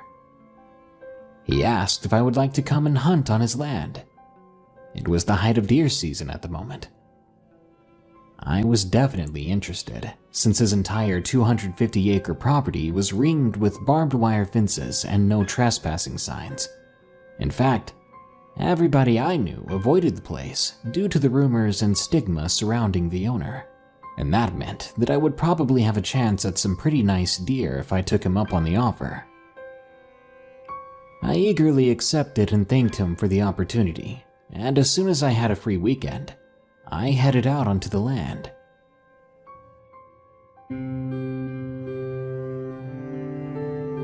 Nearly the entire property was covered in dense forest and pine thickets, so this wouldn't be the usual post up in a tree stand and wait sort of hunt. This would rather be a real old-school deer stalking. It couldn't have been more than 40 degrees that day, and to make things worse, it was misting rain. It was great weather for hunting, but it certainly made me grateful for my thick clothing and warm socks.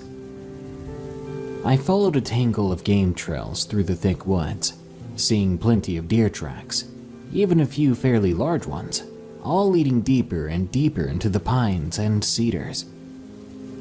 I should also mention that the woods were incredibly calm and peaceful, as the gloom and chill of the rainy November day had practically put the entire forest to sleep. In fact, other than the occasional rustle of a small animal dashing through the damp underbrush, the only noises were my own footsteps and the soft pitter-patter of raindrops.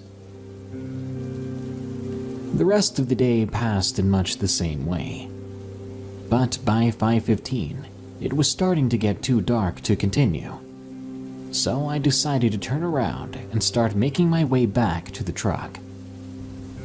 Luckily, the rain had almost stopped, but a thick fog now hung in the damp evening air. I carefully retraced my steps as the woods became darker and darker. However, just when I was about to pull out my flashlight, I noticed that mine were no longer the only footsteps in the twilight thicket. I stood very still, listening to the movement in the brush as something drew closer. The footfalls were too loud to be deer, and besides, even a herd of deer is careful and methodical as they move, pausing regularly and picking their way around any obstacles.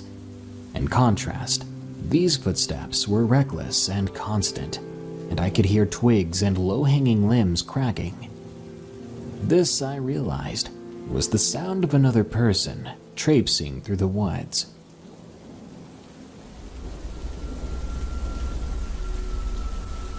I quietly crouched and hunkered down behind the base of a large poplar tree, making myself small in its shadow.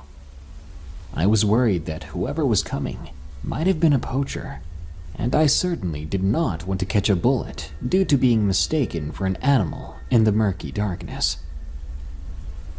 As the footsteps grew closer, I realized there was definitely more than one person out there in the fog, and even worse, I couldn't tell exactly what direction they were coming from. I could hear voices too, at least two, maybe three. but they sounded muffled, distorted in the thick mist. I held my breath as I listened closely, and I leaned out from behind the tree just enough to look in the direction of the noise.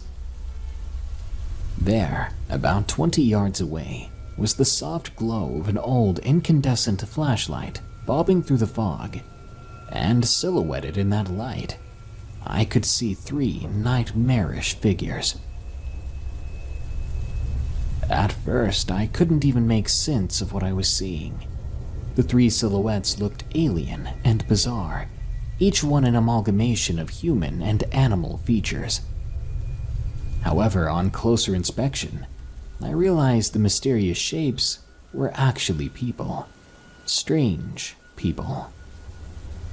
The one in front was wearing a deer's skull and antlers on top of its head, as well as a hooded cloak made from crudely cut animal skin.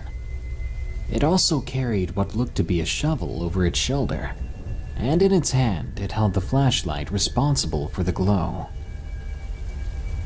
The second and third figures stood close together, and they both wore a collection of coyote tails like bandoliers across their bodies, along with coyote skulls adorning their hoods. As I squinted to look more closely, I could see that they were carrying something between them. It was a large tarp or sack, and judging by how the 2 coyote men handled it, it was heavy. As I watched the surreal column move wordlessly through the undergrowth, there was suddenly a loud rustling in the brush behind me.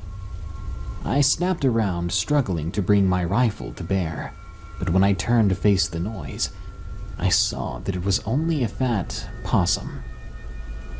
The little thing just stared at me for a few moments before dashing away back through the woods, but I guess the noise of its passing had gotten the attention of the 3 animal men, because when I looked back around the tree, the one with the deer antlers had turned back and began to walk in my direction. I held my breath, making myself as small as possible behind the poplar. I silently flipped my rifle's safety off. The deer man drew closer and closer, and the ground on either side of my hiding place was bathed in the yellow glow of the flashlight. My blood thrummed in my ears as my heart beat faster and faster. I didn't know for sure if these people would be hostile, but I wasn't about to pop out and introduce myself all the same. The footsteps of the deer man were very close now, and if I listened carefully, I could make out the sound of breathing on the other side of the tree. However, just when I was sure it was about to come around the tree, I heard one of the coyote men call out in the distance. I couldn't tell quite what he said, but I could make out the word heavy, so I assume he was complaining about whatever he was carrying. The light suddenly disappeared as it was pointed back in the other direction, and the footsteps again receded into the distance. I must have waited a good 5 or 10 minutes before getting up from the hiding place, unsure of whether or not the bizarre trio had truly left. But when I poked my head around the tree, they were indeed gone. I wanted nothing more than to get the heck out of there as soon as possible, but I couldn't help going and having a quick look at where they had passed. It didn't take me long to locate their footprints, and much to my relief, all 3 sets I found were normal shoe prints. No giant hooves or paws. However, as I shone my flashlight on the ground and investigated the footprints, something else caught my eye. Right in the middle of the trail the 3 of them had left, there was a glistening splotch of red-brown liquid that couldn't be anything but blood. I pointed the flashlight further down the trail, and sure enough, there were more drops and splotches. Further still, there was even a large puddle where the coyote men had stopped as the deer men had backtracked, looking for me. A feeling of nausea brewed in my stomach as I realized the implications of this. I quickly doused my flashlight to avoid broadcasting my presence. Now filled with a rising panic, I got moving back toward the trailhead as quickly and quietly as possible. The rain had started again, and in the foggy darkness, I could barely see a few feet in front of me. Even so, I only pulled my flashlight out when I absolutely had to, in case those people were still prowling around. Finally, I stumbled out of those woods at about 7:45, and I hastily jumped in my truck, pulling back onto the road. I was pretty focused on getting out of there, but as I drove past the farmhouse, I noticed none of the lights were on. There were no other cars in the driveway either, so whoever I'd seen in the woods hadn't come in by that route. Once I was safely home, I called the sheriff's office and anonymously reported that I had seen some suspicious men in those woods. I did not mention the animal skin cloaks or the various pelts and skulls. I have no idea if there was ever an investigation, but nothing ever showed up about it in the local paper. As far as I know, no bodies were ever found too, and no arrests were made. But I can tell you for certain that there are places in those woods where something could hide and never be found. For the rest of the season, I did not go back there, and I'm not sure if the man's offer was good for more than one season. Even if I got the chance, I don't think I would go back there alone. However, at least now I think I understand all those warnings from my childhood.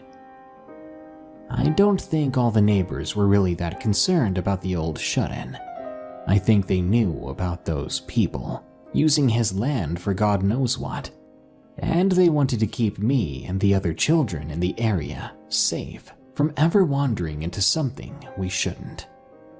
After all, who knows what somebody that disturbed in the head would do to a witness in the woods.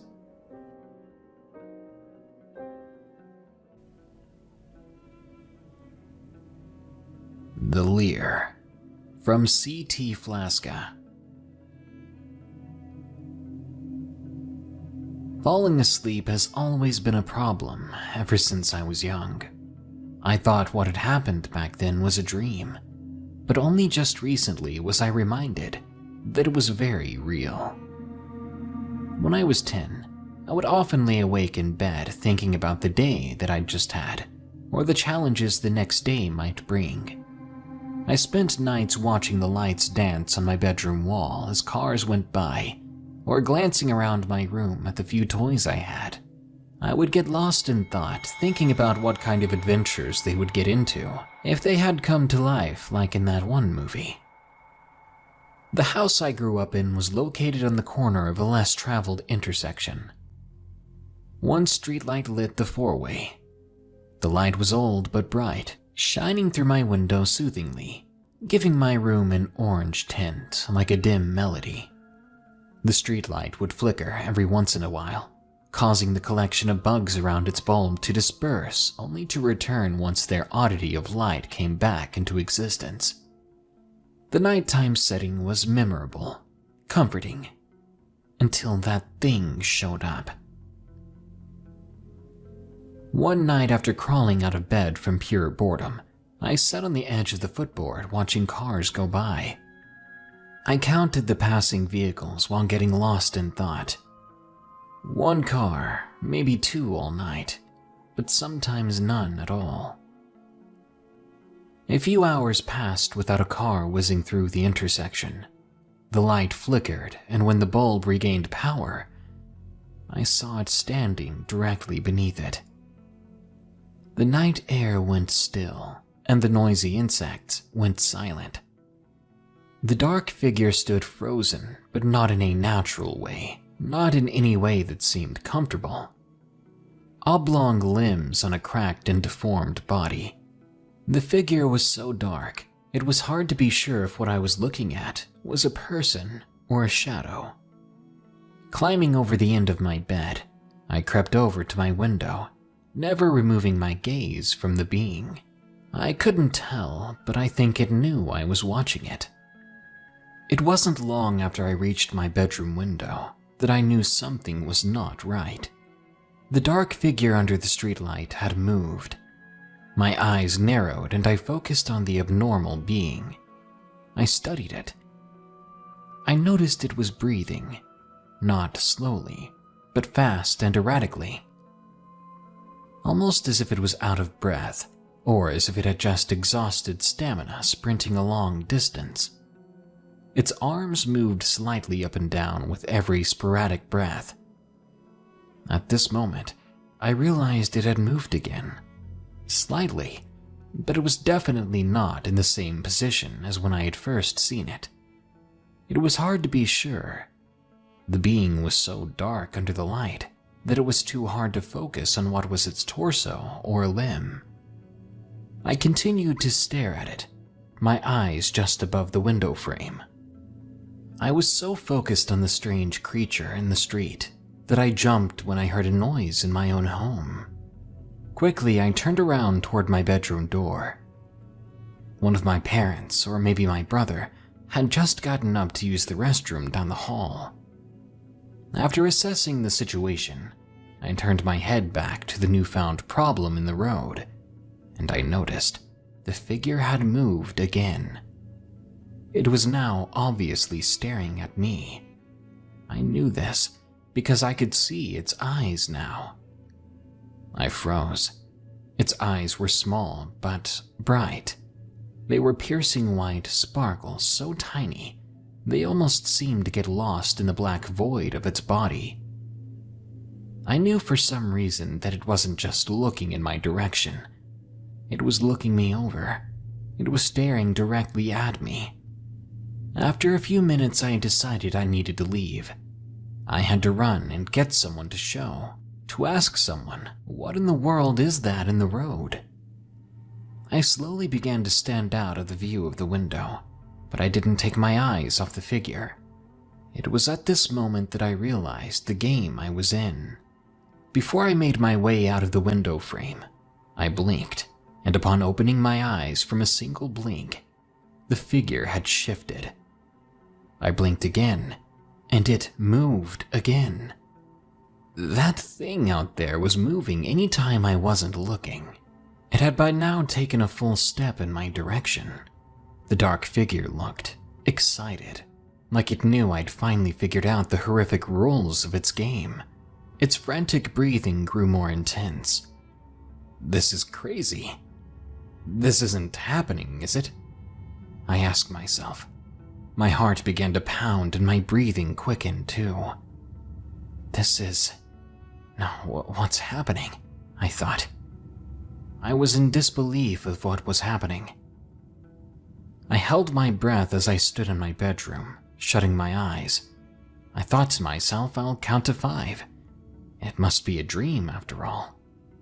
1 Mississippi. 2 Mississippi. 3 Mississippi. 4. Suddenly, I heard a crunch like a tree branch snapping. I opened my eyes. The figure was no longer at the streetlight. I was overwhelmed with adrenaline, with panic. I bolted from my bed and dove under the blankets. I was so scared, I forgot what I had just proven to myself. I had to look at it. I had to look before it got even closer. As I shuffled the covers, I heard quickly approaching footsteps. They sounded unreal. The steps were quickly growing louder and were hitting so hard, I swear I could hear the dirt and sticks outside being thrown into the air behind it. My head rose above the blankets, and sure enough, the footsteps stopped. I stared at the window. The only visible thing was the intersection lit by the light pouring down from the streetlight above. Although the figure wasn't in my sight, I knew it was there, somewhere in the dark. I sat in my bed staring through the window in the bedroom. I didn't move. I would blink once in a while, and when I did, I could always hear just a bit of movement. I knew the longer I blinked, the more distance between us the creature would cover. This nightmare lasted for hours. Every time I was tempted to yawn, I would fight the reflex, fight it with every fiber of my being. After what felt like an eternity, the sun rose. A soft light began to wash over my neighborhood. I decided to get out of the bed and to move to the window to attempt to locate the thing from the road. I knew it was out there, but where? I slowly approached the window and was given a much broader view of my yard leading up to the intersection. Even though I was looking for the creature, it still made me jump when I laid eyes on it once again. There it was in greater detail. The blood left my face, hands, and feet as soon as I saw how terrifying it truly was.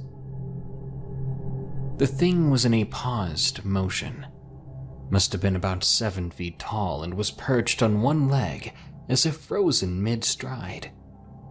One of its dangly arms was open-palmed on a tree it had been passing, as if it was going to use it to push off of and increase its speed. The other hand was open and clawing right in my direction. It was now 20 feet from my window, whereas in the road it had been about 45 feet. The creature's skin was black, wrinkled, the texture of dried leather.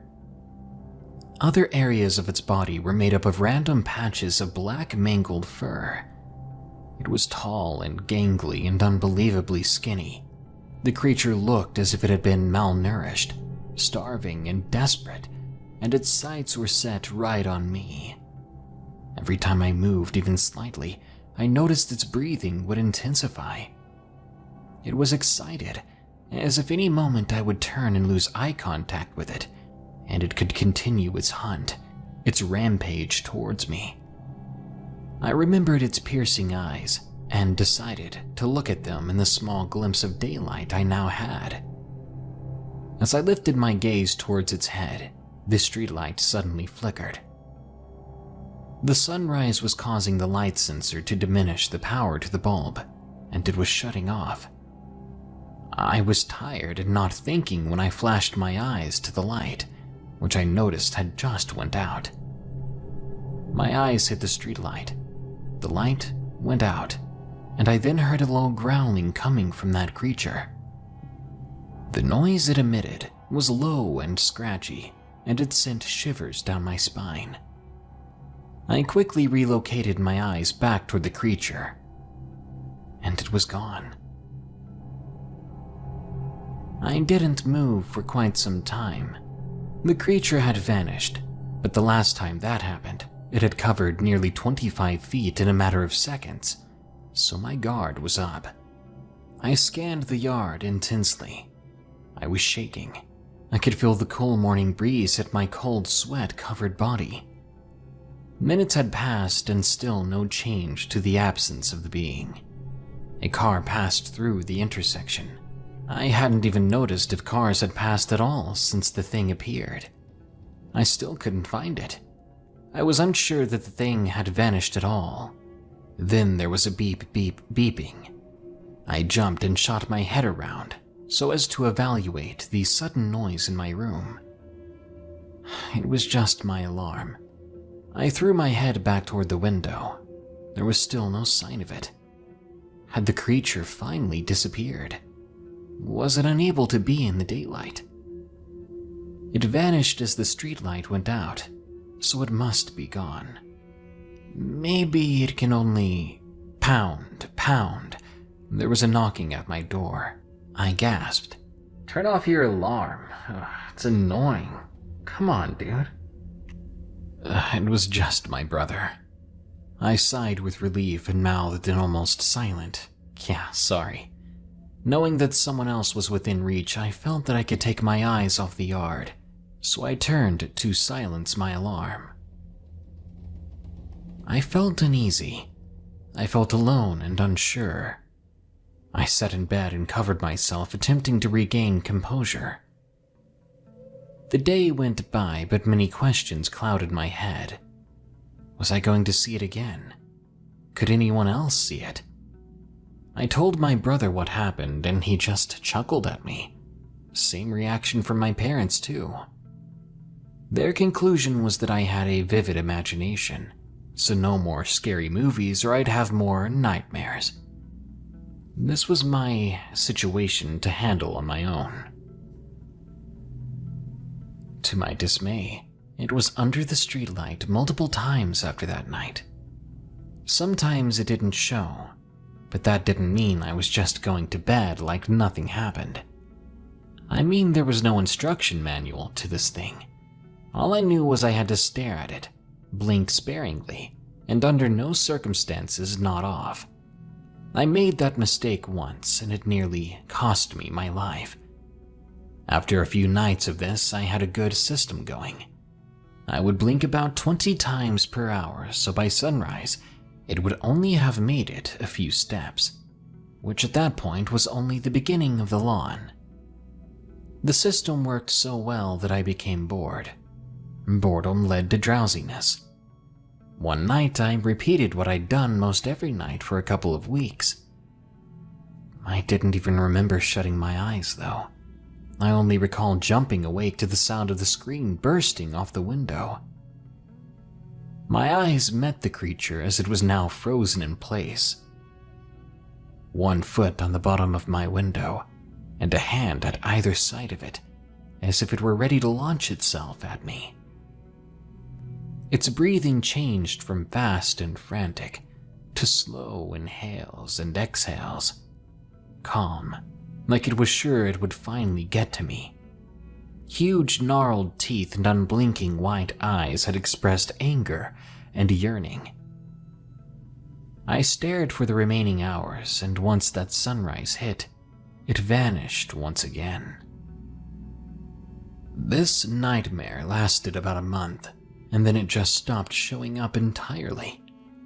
I stayed awake as much as possible the next year after that, until I slowly began to gain a normal life back. 5 years passed, then 10.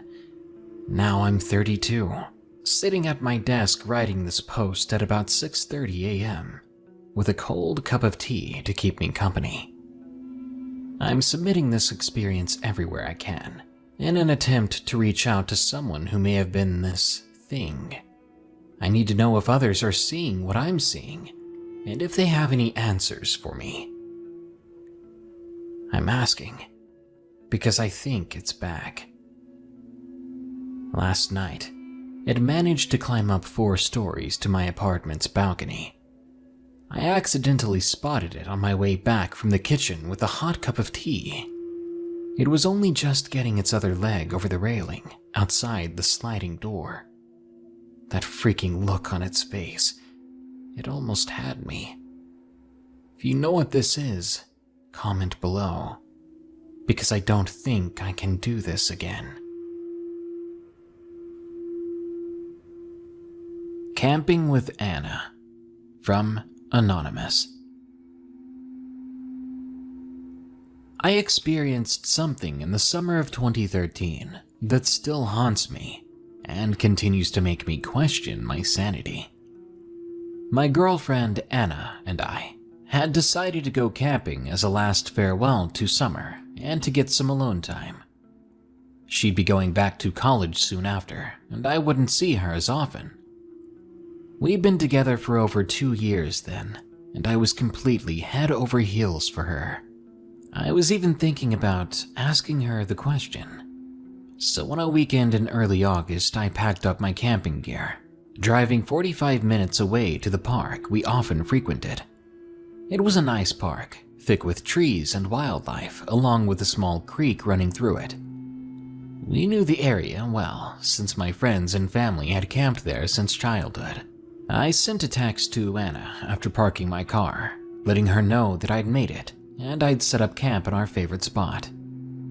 You see, Anna had been caring for her sick grandmother all summer, and her sister had finally agreed to watch her so that Anna could get away for a while. But she had to wait for her sister to get off work around 5 p.m. to relieve her.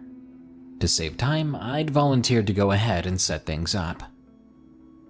I trekked up the trail a bit until I found the spot we always camped at. It was nice and level and was right beside the creek. I immediately started setting up the tent. I wanted to get everything done fast so Anna didn't have to help. 40 minutes later, I had it all set up. The tent, the sleeping bags, a little fire, everything was organized and cozy. My phone suddenly buzzed. It was a text from Anna. "I have something to tell you," it read. Just as I began to text her back, I heard footsteps coming down the path. My body tensed up a bit, because you can never tell what kind of people you might run into out here.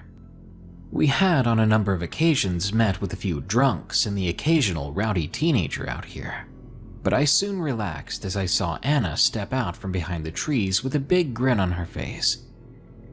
I walked up and hugged her, scooping her up off the ground a bit to make her giggle. I set her back down and asked her what she had wanted to tell me. "I love you," was the reply I got from her as she planted a kiss on my cheek.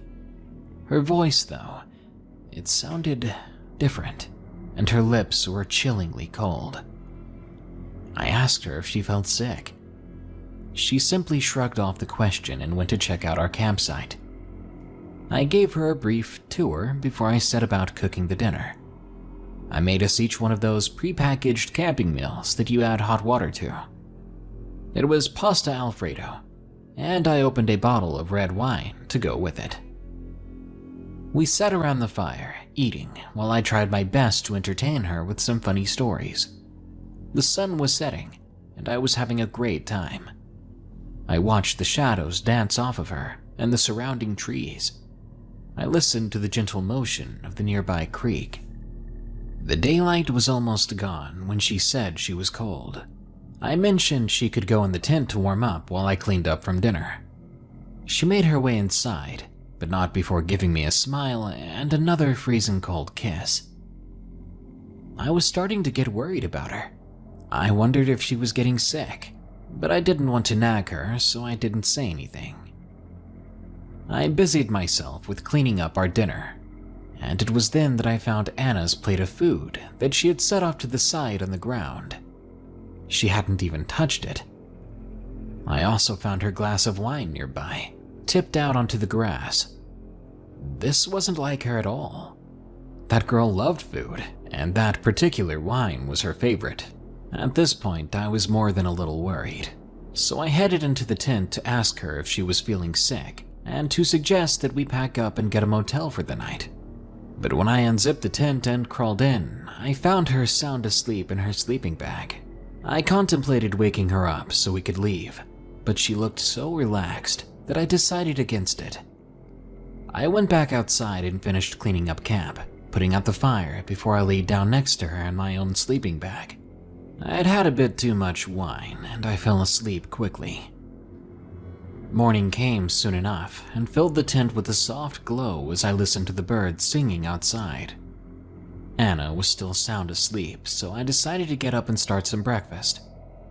15 minutes later, I was admiring the meal I made.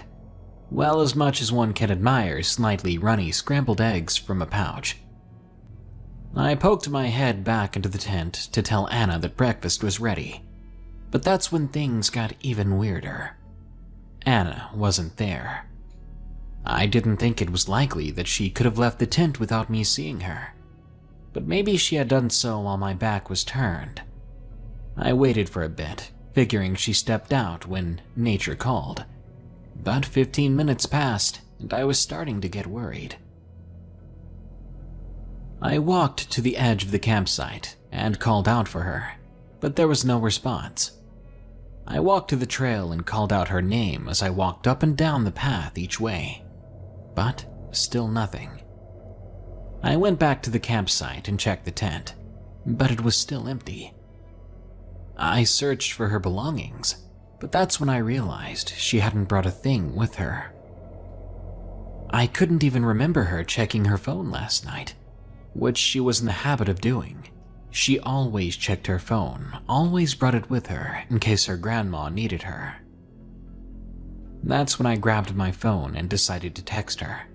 I didn't have any signal, so I walked back up the trail a bit to the truck, where I knew the signal was good. That's when the text messages started flooding my screen. All of them were from Anna. My hands began to tremble as I read. "I have something to tell you." That was the text I saw earlier. I went on. "It's bad news. My grandma just passed away. Are you there? Can you meet me at Grandma's when you can? I can't go camping tonight, I'm sorry. We should reschedule." "Where are you?" "Fine, I'll be at my sister's house for the night. Call me when you can." My hands were shaking so violently that I dropped my phone. My mind reeled so fast that I had to fight to not pass out. I ran back to the campsite and searched it, but there was no evidence of Anna or anyone else being there. I checked the tent to look at her sleeping bag that had clearly been used last night. I even checked the garbage bag to confirm that there were, in fact, 2 plates from dinner last night, one with food still on it. I ran back to the truck and sent Anna a text because I didn't trust my voice not to tremble if I called her. I told her I got really sick last night and couldn't text her back. I apologized profusely and offered my condolences about the passing of her grandma. She texted me back letting me know she was okay and that I would see her later today. I walked back to camp in a daze. My mind seemed to want to shut down. It couldn't process what had happened. At first, I thought I was going crazy. I thought I'd had a breakdown and imagined everything. But the used sleeping bag and uneaten dinner told me differently. Who or what kept me company last night? Who or what could look just like Anna, but not be her? Had it been a ghost? A doppelganger? A shapeshifter of some kind? Was all of it just a sick joke? I packed up camp with difficulty. My stomach was in knots and my muscles were weak. I felt like I was going to get sick at any moment. I made it home and sent a text to Anna. I said I was still sick and didn't want to make her sick. I saw her next on the day of her grandma's funeral, where I easily passed off my residual anxiety about the whole ordeal as grief and sympathy. As I said at the beginning, I haven't told this story to anyone. Anna and I are now happily married and I still haven't even told her. We don't go camping in those woods anymore. We found a much nicer, hopefully safer spot. I look back on that night often. I replay all the scenes in my head, trying to find hints that will lead me to an explanation. But I haven't figured out anything.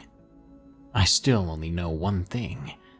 I spent the night with someone or something that wasn't my girlfriend. Hill 29 from The Woodsman. Talk to anyone around my age about camping when they were young, and they'll tell you all about their proverbial good old days. I suppose I'm no different, really. We used to go and get plastered in every grove and gully from here to Florida. Not like we had much else to do. School was a joke. We were young and stupid. We didn't have a care in the world. Funny enough, you go camping as much as we used to, and it becomes less like camping, and more like just kind of hanging out. I mean, really, every summer, every weekend, all the time we had to spare. You could expect us to be in some backwoods hollow raising heck. So as you can imagine, most of the memories of those days I got are just kinda one big blob. But not this one. Out here, federal land means to us free roam. Never really knew why the feds latched themselves onto so much nothingness, but they did, and it created for us our very own little slice of the wild. Rarely did we see or even hear anyone else out there. The only other human beings out there, within 50 miles, were the army squads that used the woods as training grounds pretty regularly. They had a whole grid and label system set up out there, and thanks to a kid named Tommy's dad, We'd gotten our hands on one of the maps. We navigated with the grids, markers, and numbered features, and all kinds of other minute, individually specified details. Even now, people refer to my hometown area as hill country. High sandstone cliffs with winding, dusty paths stretching far into the sky, as well as low, dark valleys where the air felt good as conditioned. The lands bordered on a big military base, so generally speaking, the town was an army town. Of the small group of guys we had that went out, all but one was a military kid. Now, I'm not saying that army families always have trouble in them, but it'd be ignorant for me to not say that they did more often than not, so getting out of the house was sometimes a priority. And so we'd load 2 or 3 old pickup trucks with our green army bags and put on our green army coats, heading into the endless green valleys and ridges. Not long ago, parks and the like weren't really maintained as well as they are now, and federal lands had basically no management in comparison. Dirt roads and dilapidated fences made up the border of the nearly untouched open expanse. There were hardly even trails, and half of them were cut by us. Cell phones weren't really a thing we had, so to keep in contact we used radios. A friend of mine, Mika, was a real whiz with that kind of thing. I was never really considered the brightest of kids, especially when it came to electronics, so I had rather basic understanding of how the radios worked. What I did know was that the hilly terrain messed with them, so when we had 2 separate groups, we'd have to set up a small relay tower, and then take it down at the end of the trip. Nothing major, just a small little tripod thing in a little black box, propped atop one of the many numbered hills. This particular trip happened late summer. Our senior year of high school was to start up soon, so we had a pretty sizable group. It was me, Tommy, Mika, Porter, Herschel, and another group of 6 who'd be across a cliffside from us. Some of Herschel's friend, a guy named JT, and some other kids we sorta knew. We were all set for a week-long, beer-fueled send-off to the summer of '86. Stupid? Yeah. Fun? Also yeah. Anywho, we loaded up the same old way. Couple of beater cars headed up and down the winding valley roads. Pushing about 8 o'clock, we pulled off onto some back road, bounced up and down along the old dirt path for a few miles, and eventually parked in a little clearing. The 2 groups split themselves and unpacked their bags from the trucks, reviewed our plans, and got ready to roll out. Herschel, Porter, and Tommy would head off on the south side of hill number 29, along the 38003 line, and the other group would work their way along the close side of hill number 28, ending up somewhere along the 36-001 area. It became mine and Mika's job to work our way up 29 and set up a communication tower, so the 2 groups could keep in contact. Everyone set off like a little pack of GIs, eventually diverging our separate ways. Mika and myself, with pieces and parts lashed to our pack frames, began the ascent to the sandy reaches of 29, as the rest of the guys headed deeper into the rapidly darkening woods. We made up our minds to be swift about the task, as it would be pitch black within the hour, and our flashlights weren't exactly the brightest. The climb was rough in patches, with rather sheer rock slides that were only made navigable by the protruding roots that served as our natural handholds. We made it to the peak area as the sun was setting, and worked out a setup for the tower. Soon it was erected and ready for relay. "Hey Jake, think we'll pick anything up?" Mika had a set of headphones plugged into the box, rotating a dial. "Dunno. Probably not. How strong is it?" I replied. "Oh, if we heard anything, it'd be army in the area. Save for that, I'd be surprised if anything were close enough," Mika answered, while digging into the OD green carrying case. He produced another set of headphones from somewhere within the plastic box and gestured for me to take them. I slide them down over my ears and listen in. I can faintly hear Mika's as the static flickered back and forth over the radio. Little but faint murmurs came through, and static to fill the gaps. Mika sat back, looked at the device again, and switched a dial over. A sudden new patch of static filled my ears, as Mika began to carefully rotate the knob. For a minute I thought we'd hear nothing, when the radio picked up the faintest of signals. I could only pick up small phrases between the static. "We'll go right side, over the south, back on the..." Faint ramblings faded in and out of our hearing. "Target 0079 is within 03, moving west at... Roger, stay vigilant." The channel then reverted back to static and we could no longer hear anything. "I wonder what that was about," Mika pondered, removing the headphones. "Probably some army drill or something," I replied, placing my own headphones back into the case. The sun was getting really low. "Well, we ought to be getting down to camp. At this rate, we'll be getting there by dark. If they don't have the fire set up by now, I'll strangle one of them." He trailed off as he packed his things. We began back down the steep trail towards the turn and headed for camp. It was dark, as Mika predicted, when we finally trudged into camp. Two rather basic wooden sheds we'd built some time back stood illuminated by a fire contained in an old metal fire ring. We ate a hasty meal of canned garbage, radioed the camp across the hill to check the comms, then fell asleep. I woke up maybe half an hour before the crack of dawn, and did what all campers do upon awakening. I walked what felt to be a suitable distance from the campsite, and took care of business, then decided to head down to a nearby stream. As the first pastel lights of morning cut their way through the sky, I washed my face and took a drink. I plunged my arms into the cold water, and as I did so, a crack and a screech faintly bounced across the valley. Perplexed, I stood up and strained my ears for more, but it never came. This was a strange occurrence, sure, but I'd certainly encountered stranger. Besides, I was pretty sure I knew what this one was.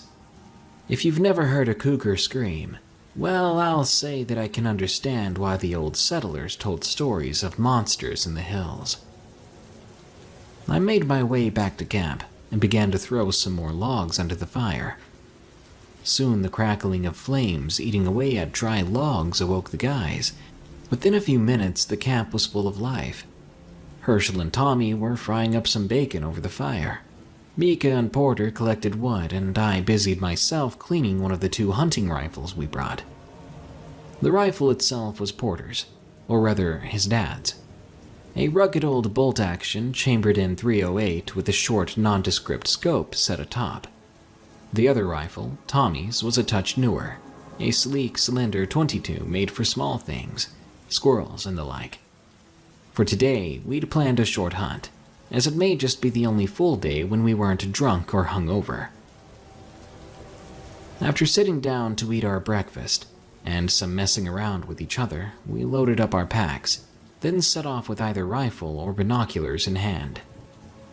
Porter and I would set off on the mid-elevation areas in search of deer or anything else substantial, and Tommy, Mika, and Herschel would go about bagging some squirrel or rabbit. Neither of those animals were in season, but that wasn't something that was enforced, nor that anyone really cared too much about for that matter. Each group took a radio and took off. As we trudged into the woods, light flecks of rain began to mist across our shirts, and soon warranted a deployment of our army ponchos. The cliff trails were soon slick with mud, as our leather boots left tracks behind us. Every now and again, we would stop at an overlook, scan with scope and binoculars, and see what we could find. We saw some light movement on the other side of the valley, and very little aside from that. We walked on into the afternoon in the misty rain, stopping to have some lunch of canned sausages and sandwiches. Soon we were on the move again. The rain began to fall with more force, now at a full rainstorm pace. On one of our stops to search the valley, Porter picked up more movement. "There, next to the pine," he said in a subdued breath. "Yeah, I got it," I replied, equally as hushed. "Buck?" "Yep," he excitedly whispered. He began to dial in his scope. I heard the click of his safety moving into the offsetting.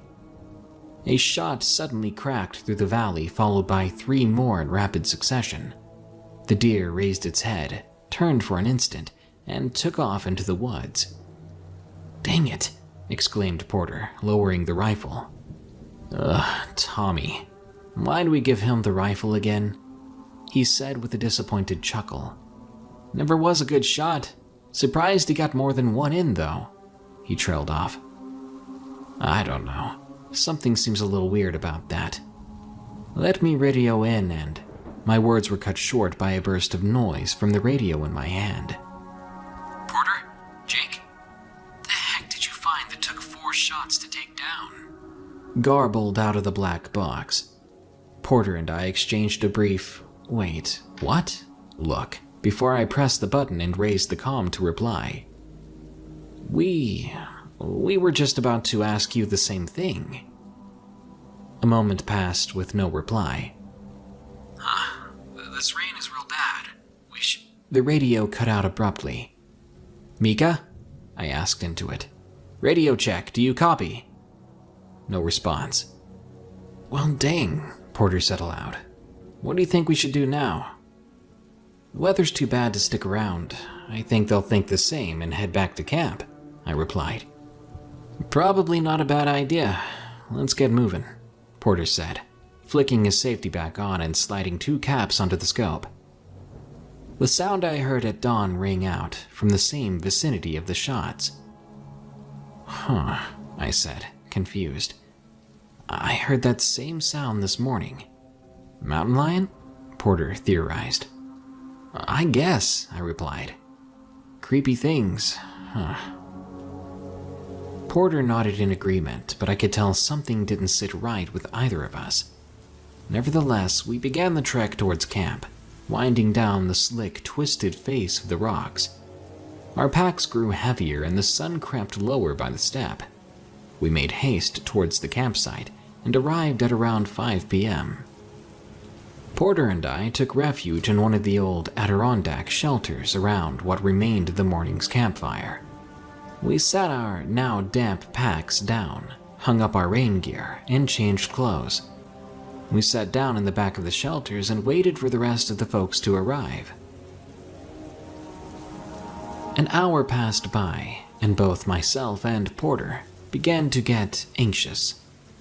Our nerves were calmed by the soft sound of footsteps and twigs breaking in the near distance. Porter turned his head. "You know, y'all had me a little worried for a second," he called out, standing up and advancing towards the open wall of the shelter. The footsteps stopped abruptly, and so did Porter. Silence fell on the campsite. "Tommy? You guys good?" he cautiously said into the dark droves of trees. The weighty footsteps burst off, scampering in the opposite direction. Porter hardly breathed a "what the hell?" before another set of footsteps from behind him made him whip around, facing the oncoming steps. It was Herschel, Mika, and Tommy. "What's going on? You good?" Herschel questioned to a disoriented Porter. "Yeah," he stammered out, with somewhat of a relieved sigh. We all settled down into our shelters as the rain pelted the roofs. For a while, a silence hung about the camp. No one wanted to address the strangeness of the events that day, and I knew the other guys were just as suspicious as me and Porter. Mika broke the silence. "I think we should radio the other group," he declared, standing up. "We need to get the comms working again to make sure they're okay. From what I can tell, I think the storm may have knocked out the tower. I'm not sure, though. I don't remember JT or any of them saying if they had rifles or not. Maybe they did. Maybe that's what we heard, but we still need to check." We nodded and grumbled in agreement. The plan was that Mika, Herschel, and myself would work our way back to the station atop 29, figuring out what was wrong with the relay, then contact the other group. Porter and Tommy would stay at the campsite, waiting for contact from us. With our bags packed and ready to move the next morning, we skipped dinner and laid down for the night. The sounds of the rain pouring against the shelters put us to sleep. I rose at first light, which was shrouded in the grim clouds that still bore rain. With some difficulty, I was awakened by Porter, who was up before anyone else. The rest of the group followed. "You think this bloody rain will ever stop?" groaned Tommy, cracking open a can of beans. He placed 4 more cans into the struggling fire, lids open, and gave each a stir. All of us got dressed and laced our boots, checking on our bags and getting ready to set out. We joked around a bit while digging our spoons into the burnt cans, eating a quick meal. "I'm honestly not too sure what happened to the relay," Mika said between bites. "It's never done anything like this before. It should have been able to make it through a storm 10 times this fierce." We all exchanged somewhat uneasy glances. For the first time, we collectively acknowledged the strangeness of the trip's occurrences. The moment passed, and we prepared for our trek. I slung my backpack on, donned my poncho, and watched my 2 companions do the same. Porter and Tommy began to find something to keep themselves, collecting and splitting wood, cleaning a rifle, and things like that. Mika and Herschel began to move towards the trails, and I followed. We soon found ourselves amongst the endless, pointless ups and downs that inhabited these woods. The soft pats of rubber-soled boots became our soundtrack as we moved about the forest. After a while, the rain let up, and we became bored of the sounds around us. We started to talk. "I thought this trip would be a little less, weird," Herschel said, echoing our thoughts. "Me too," I replied. "I hate being on edge out here." "I think we're thinking too much," Mika sighed. "Let's forget about all this creepy garbage and drink some beer or something." Truer words were not spoken the rest of the trek. Eventually, we reached the base of the hill. The sky grew dark again as we neared our route. The slick limestone faces above peered down at us, as a bear might to a mouse. Plant life grew all down the sides and along the length of the ridge's spine. Great boulders and minuscule pebbles stood alongside each other, perched high above the dark recesses of the grounds beneath. With a grunt aloud, Herschel was the first to start the steep ascent. The climb of sorts followed a series of crags and faces as it worked its way up. Parts of the hill were little more than inclined hiking. Others were more akin to rock climbing. I certainly felt my pack the whole time as it gave the slightest of pulls on my back, away from the hill itself. We made good time of the hill, and soon we found ourselves rapidly nearing the peak. Each of us found ourselves a small seat atop the hill, taking a drink of water and breathing hard. The sun was just past its midpoint, and the view across the valley was unparalleled. A hush crept amongst us. We all felt a stark tranquility. The overlook gave us a look into all that was the valley, with its tall, dense green shadows and looming hills as far as we could see. For a moment, we were all at peace. The passing quiet was shattered by sounds I'll never forget. First a thud in the near distance, then another shot, followed by screams. I've heard people in pain cry out before, but this was like nothing else. Pure primal shrieks of absolute pain and terror. I could feel the fear in my ears as the screams ripped across the valley in front of us, echoing off the distant hills. My stomach dropped, like I was a rider on 1,000,000 roller coasters. I felt sick to the core. I saw Herschel and Mika react the same way. Mika looked like he might vomit too. With huge eyes, he spoke. "What the mother of God was that?" he he staggered out, mirroring all of our reactions of confusion and fear. I don't know, Herschel said. From the looks of it, he was ready to bolt. Call Porter. Figure out what that was. Right, Mika said curtly, as he frantically dug for his radio. Porter, Tommy, did you hear that? No response. Guys, not funny. Did you hear that?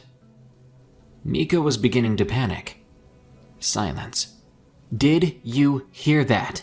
Mika screamed into the radio, nearly in a rage. He cursed and shoved the radio into his bag. We need to get up to that tower right now, I said. Herschel nodded, and Mika turned to continue. We scrambled up the rest of the trail, going faster than was probably safe. Soon the small metal tower and box popped into our sight. It stood solitarily amongst the darkening clouds in the sky above it. Mika hurried to it and knelt down beside it. Herschel and I caught our breaths and bent over with our hands on our knees, watching Mika fiddle with the box. His face suddenly went pale. What? What? Herschel asked, to no response from Mika. Mika, I shouted, snapping him out of it. Someone messed with our relay, he said, quietly, still not looking back at us. What? I asked, confused. Someone messed with our relay, Mika shouted. Someone cracked into it and battered the dials and bloody turned it off. Mika was growing angrier by the minute. What the heck? Herschel spat. Who would do that? Who else is even out here? I don't know. I don't know, Mika dejectedly stated, cooling down. I don't know. Can you fix it? I asked, determined. Yeah, he replied. Give me a minute. Herschel and I looked on as he reset the dials and flipped switches. Suddenly, the radio sprang to life. Negative. Sighting was 301-2, north side, looking for a visual on... Roger, we'll go. A stern and regimented voice faded in and out. We all recognized the tone of the man's voice as military. Looking for visual. 0079 is within... would be north side of... hill number 29. Over. We all went pale. Stay sharp. Move in. Over and out. Did he just say... Herschel trailed off. Yeah, I replied, with the lump in my throat. North side of 29 is... that's where JT and his guys are, Herschel said, realizing what was happening. Get them on the radio, he said to Mika. The radio. 1 sec, Mika replied, rapidly moving dials. Get them on the freaking radio, Herschel shouted. I am, give me a bloody second.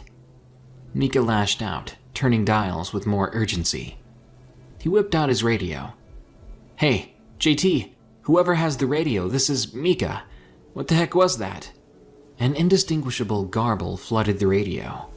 Mika cursed and adjusted more dials. Repeat, he commanded with authority into the microphone. Who is this? Came back through. This is Mika. We're on the other side of the hill from you, Mika said quickly with utmost urgency. Oh, so you're the punks who have been screwing with us, huh? Well, piss off. The radio replied. What? What are you talking about? Mika responded, confused. It's not funny, dude. Screaming and shooting stuff in the woods is just a dirtbag move. That wasn't us, we replied. There was a pause. What do you mean? The radio responded. It wasn't us. We're trying to figure out if you're okay. Mika was growing in anger again. What? I mean, yeah, we're shaken, but no one's hurt. JT said he'd been trying to reach somebody. I guess that was you guys. We've been in this cave JT and some other guys found a bit north. We're gonna hang tight and hopefully this crazy jungle stop happening. Maybe not a bad plan. Stay in contact. The radio should be working now. Will do. Sorry about the misunderstanding. It's no big deal, just stay safe. Mika set the radio down and sighed. We paused for a moment and thought about the events we'd just witnessed. Mika called down to Porter, who said they'd faintly heard the noise and had tried reaching us. He said they'd stay and make contact with the other group to try and set up someone to reliably contact. Well, while we're up here, might as well check the weather, Mika said, finally relaxing a bit. He tuned the radio to the weather frequency. And it looks like we're going to have some nasty rains coming in this evening in the next few days. We have some flooding issues in the lower valley region, so if you're in those areas, roads will likely not be safe to travel on. Many local towns have declared a shutdown of most roads in order to... Did they say here? I asked aloud, realizing what this might mean. That's just great. Now we can't even leave, Herschel exclaimed, hearing the bad news. Yeah, looks like we're stuck here, at least for the night, I sighed. If we're gonna be here, let's at least try to enjoy it, guys, Mika said, standing up. Let's head back to camp. It's been 2 days out here already, and we haven't even touched our cooler. Let's go get plastered. And that's what we did. By the next morning, we were up far later than was normal, all of us sporting head-splitting hangovers from the night before. Herschel groaned as he sat up, setting the precedent for everyone else. We all slogged up slowly, and doggedly set about our tasks. We were all doing our best to ignore the prior events and try to enjoy ourselves, at least a little. The ever-present rain made it hard to get a fire going. Fortunately, Porter and Tommy occupied themselves with the acquisition of firewood the day before, and had stored nearly half a cord in the shed, using the old maul stored there. The group enjoyed the rather slow and tired breakfast of hotcakes and bacon, a warm refresher from the previous day's breakfast. For a while, it seemed like all was going normal again. It was still raining, not as hard as it was, but nonetheless, so we sat just inside our Adirondack sheds, talking and laughing. We killed maybe 3 hours doing that. The day passed by uneventfully as dark clouds continuously rolled over our heads. The fire crackled as a meal cooked. Porter moved towards the fire and stirred the pot. A horrible stench wafted up out of it. Jesus, Mika remarked. What'd you do to that thing? I don't know. Maybe I overcooked it, Porter replied, perplexed. Tommy, Herschel, and myself shared the sentiment with Mika. We reluctantly dug out eating equipment and spooned ourselves some of the thick, terrible-smelling stew. We sat back down in our sheds and slowly began to eat, with pinched noses. To everyone's surprise, the soup was delicious. We all looked at each other, shrugged, and kept eating. Soon the cooking pot was empty.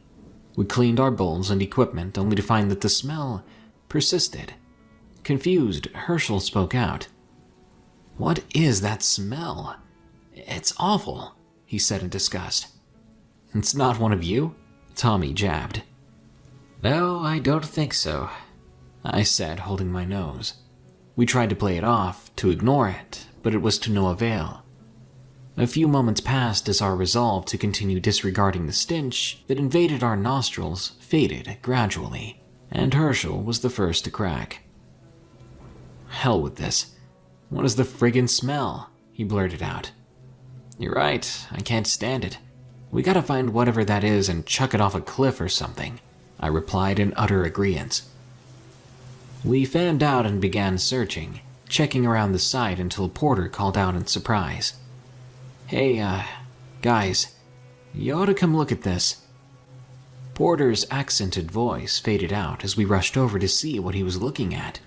His dark eyes were fixated on the ground at the base of a tall oak, just maybe 50 feet down the slope at the back of the campsite. The scattered members of our group slowly and apprehensively made their way to the spot. We strained to peek around the trees, or Porter, whichever obstructed our views. There at the base of the tree lay a jagged lump of puffy white and brown fluff and shiny dark liquids. The tree itself was spattered with the same. It was a deer, misshapen, contorted, sliced, and torn apart. All of us knew from hunting when we were younger that it was relatively fresh. The blood was still bright, the flesh still red and not browned. Bones jutted out from various places within the small pile of creature, cracked like a glow stick. Now bemused, I looked to the others for an explanation, a plan, a concession, anything. I soon found that they matched my expression, and that there was no such reasoning to be heard of. Wordless, we turned to make the slow, cautious retreat back into our nearby encampment. I think we could have stayed silent for the rest of the trip, if it were not for what happened next. As we stepped into the edge of our sight, Tommy began to pick up some of his things and moved into the sheds. He returned clutching an axe he'd brought.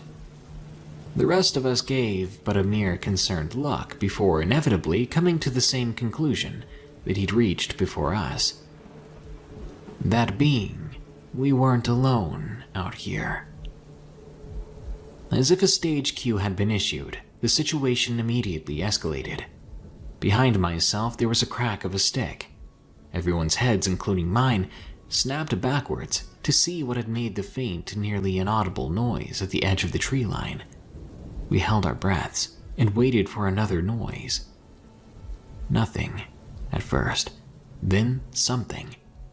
Another stick broke, this time louder, opposite from where the last had come from, resonating from behind Herschel, who now had found that he had quickly changed from being the back of the group to being the front. He whipped around just as I, but not before another stick broke, this time 2 cracks in rapid succession. All of us began to back together, wide-eyed and vigilantly scanning the tree line.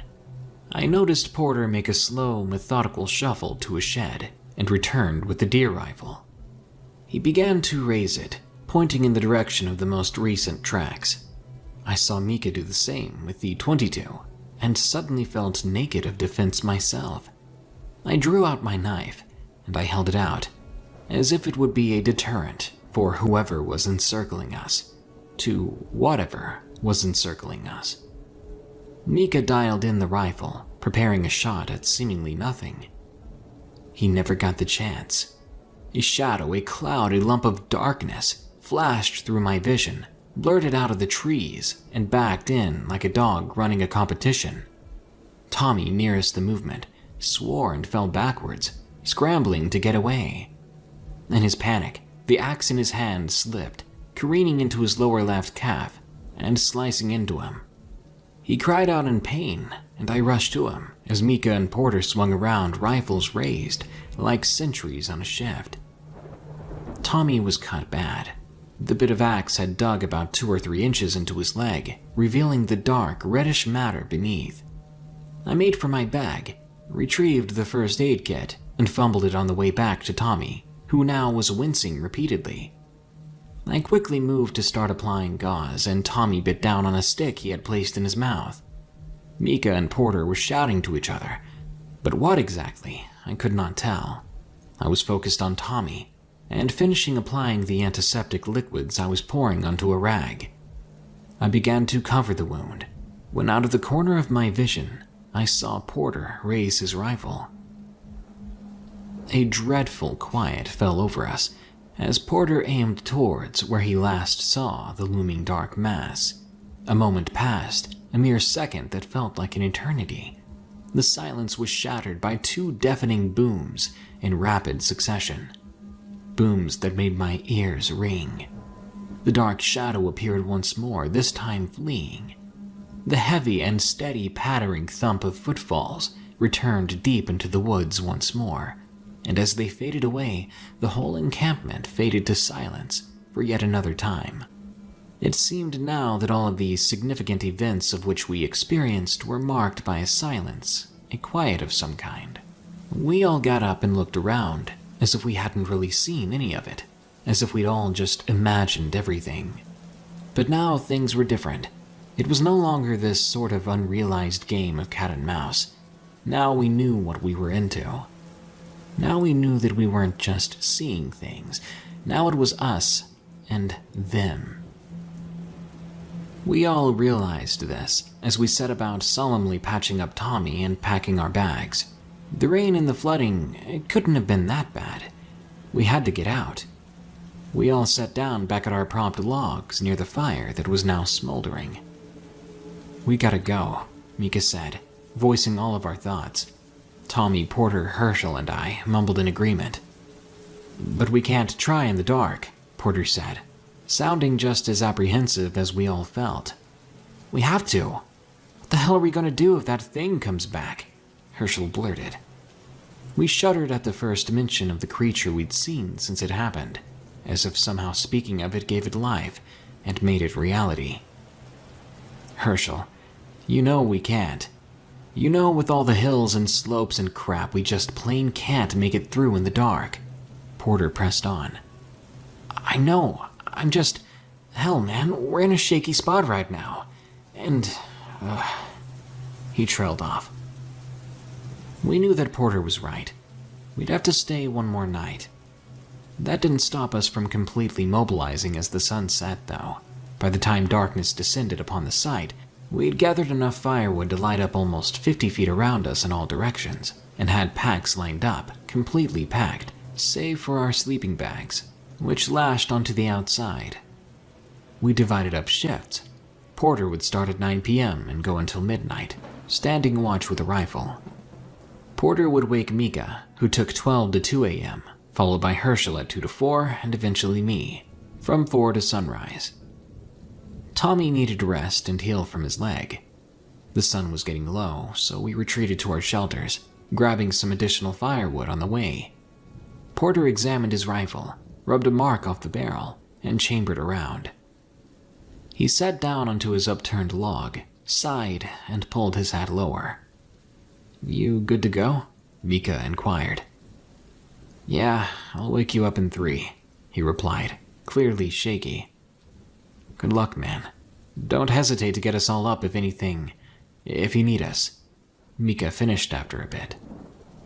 Yeah, Porter resolved, tugging at his hat again. The rest of us laid down and waited. According to my watch, Herschel shook me awake at 3:56 a.m. "Hey," he said in a deep, hoarse voice. "Hey," I replied, just as exhausted. "Still plenty of wood. Nobody's seen anything yet," he informed me as I exited my sleeping bag and stood up, pulling on my boots and tucking my arms into a button-up shirt. It was surprisingly chilly. "Enjoy the sleep, dude. Wish me luck," I said, slapping him on the back as he went for his own bag. "Let us know if anything goes wrong. You're up till sunrise," he drowsily stammered, tucking his face into his sleeping bag. I moved to the fire and saw that Herschel had chucked on a few logs before plopping back down next to the fire. I resolved to keep a good watch of the stretch of tree line where we'd seen the thing before. Seconds turned into minutes and minutes to hours. The creatures of the dark chirped and howled as the fire crackled. The night grew colder, and I was glad for the flames. Aside from warmth, the blaze allowed me to see around myself. The stars and moon were bright dots painting the sky, lighting up the night, allowing me to see even farther. I could faintly hear the creek at the base of our site, emitting a distant trickle. A cool, nearly imperceptible breeze flowed through my hair and wisped away sparks and embers of the fire. The tall trees of the valley swayed and danced like ancient deities, engaged in a sleepy waltz. The sky opened itself, as if it were the spotlights upon the theater that was the valley, with curtains of pines and solemn stone faces. My eyes grew heavy as the hands of the great forest gently shut them for me. I awoke from my near catatonic state to what I believed to be pine resin in my fire, cracking louder than usual, as it sometimes does. I put together the thoughts to check my watch, finding it was now nearly 6:30.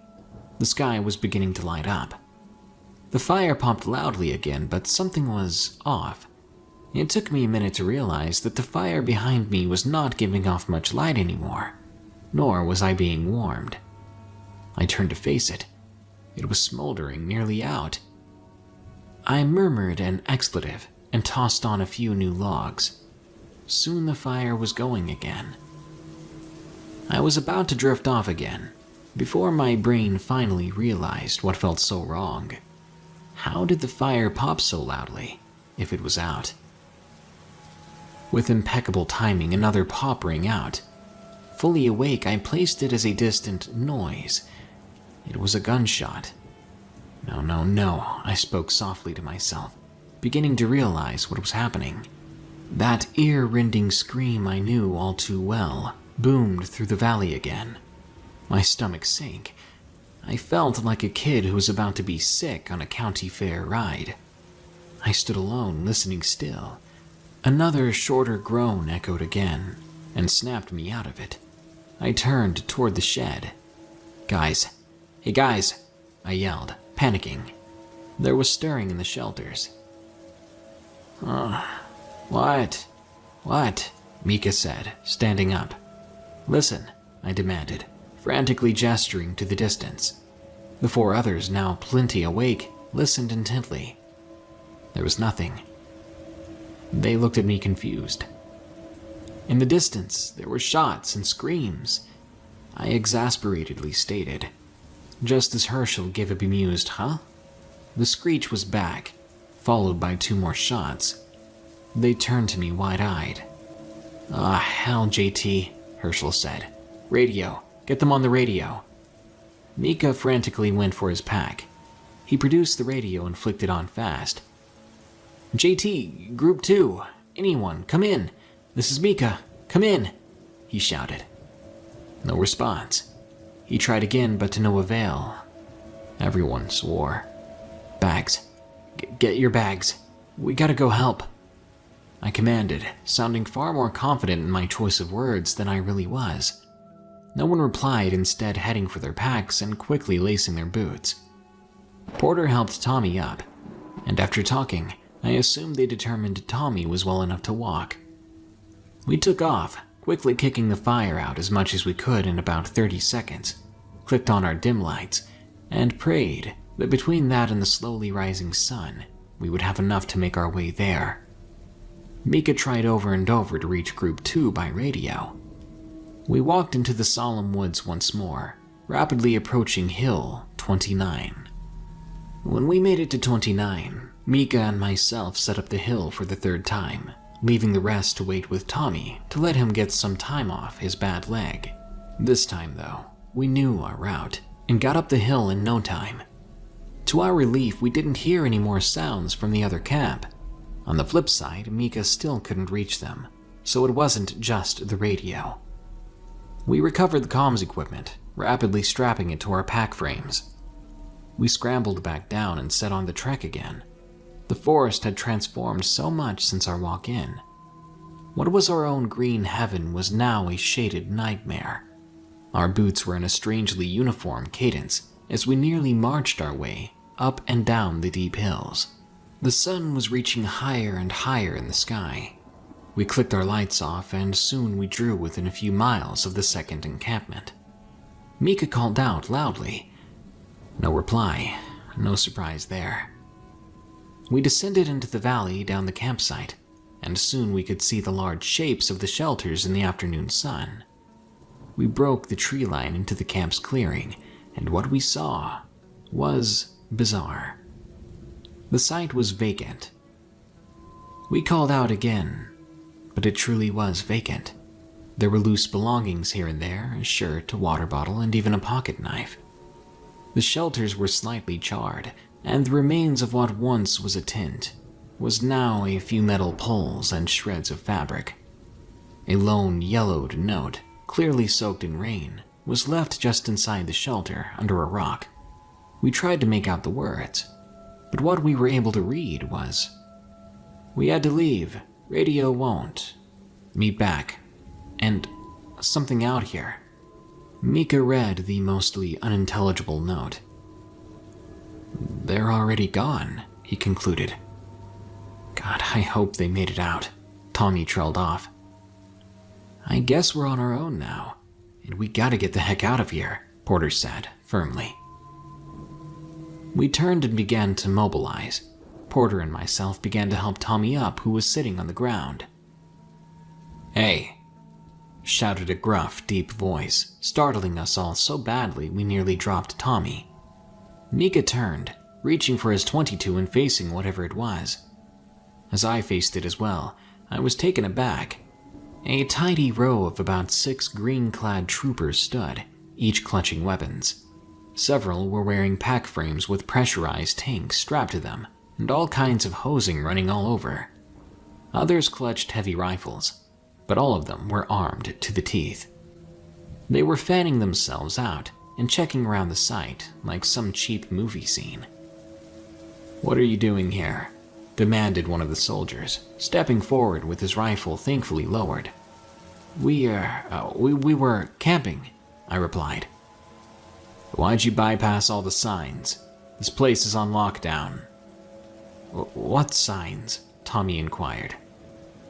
"This land has been off limits for 4 days now. You shouldn't be here." "We've been out here nearly a week," I responded. He sighed. "Listen, you shouldn't be here, and you need to go. But we have some questions first." This gave me a bad feeling. "Do you know this area well?" he inquired. We nodded. "Do you know how to get out the fastest?" We nodded again. "Are you armed?" We were confused but murmured a yes again. This time he nodded, as if to say, "Good." "All right," he said.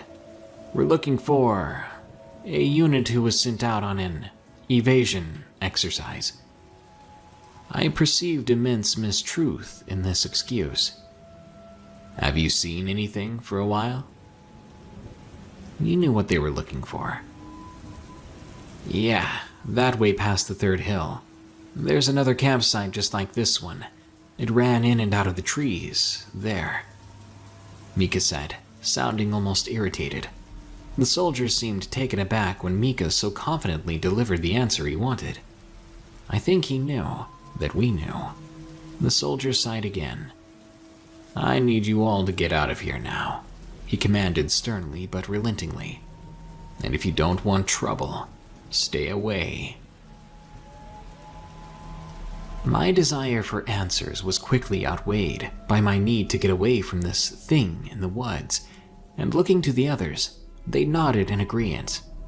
We slung on our packs, and the soldiers made their ways out. We then set off, back up the trail.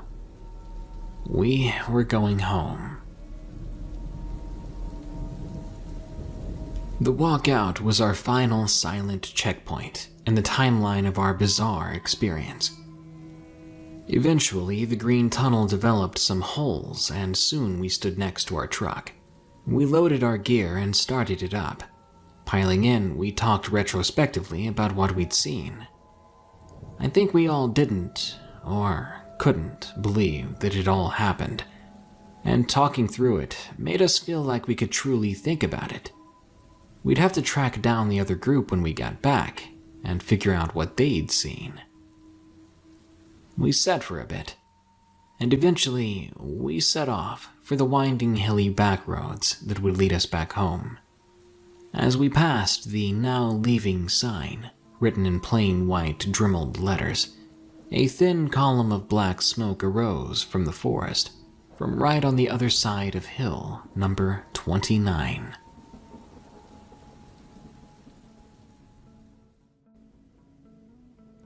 Encounter with a shadow being in the woods, from Snowman 185. It's taken a long time for me to come out and be more public about this experience in my life, as I've repressed it due to a terrible and traumatizing experience. This experience happened in Hartington, Nebraska, during turkey hunting season in 2015. The specific plot of land that my friend Jackson and I were hunting on was labeled private because the hunting was really good there, and the owner of the land is notoriously mean and tight with who he lets hunt on the land. Luckily, and unluckily, Jackson is friends with the owner of the land we hunted. Since remembering this experience, it permeates in my mind with horrifying clarity. It was 5 o'clock in the morning when Jackson and I arrived at the beginning of the land, so that we could get to the spot where turkeys roost. Now, for folks who don't turkey hunt, these creatures are pretty intelligent, and the slightest sound you make might spook them, so you have to get to your post before they wake up with complete silence. Immediately, when I set foot on the land, I had a very uncomfortable feeling, but I eventually ignored it. I hadn't been back here in a year, so it felt much less familiar to me, thanks to the time gap. The process of hunting and getting our turkeys went very well, just like many times before in the past. After we both shot our turkeys, we picked them up and went to Jackson's grandparents' house to butcher and clean up the kills. After we got all that done, it was roughly 1 in the afternoon, and since Jackson wanted to go back to check his trail cam later at night, we decided to go get another memory card. The day after that was uneventful. We just did the same busy work at his grandparents' farm until dark. The whole time, I had this feeling in my stomach that I couldn't really pinpoint, and yet again, I chalked it up as random stomach problems that I often have throughout the day. Once it was dark outside, we began to make our way back to the plot of land with the trail cam. As we drove over there, I saw a flock of crows fly past. I took this as a bad sign, which made my stomach pains even worse. I turned right to Jackson, and I told him that we should probably go back. We could change the memory card another time. Jackson, being a generally rational and hard-headed person, insisted we go to the camera, because he wasn't going to be up in this part of the land for another 2 weeks. I reluctantly agreed, but I felt my stomach turn as we pulled up next to an abandoned corn crib. We began to make our trek up some hills to reach the camera. We discussed how lucky we were to bag our turkeys as quickly as we did earlier that day. We hopped the barbed wire fence and made our way up the hills. The woods were alive with forest critters doing what they do every day. Bugs whirring past you, squirrels scurrying up trees, and the occasional crinkle of leaves further into the woods. Coming up to about halfway to our destination, Jackson turns to me and says he has to go to the bathroom. Now that I thought about it, I had to go as well. We go our separate ways to do our private business. While walking through the trees alone to get away from Jackson for a moment, I couldn't help but notice that all the normal business of the woodland creatures all but ceased in a matter of moments. The moment I noticed this, the hairs on the back of my neck stood straight up.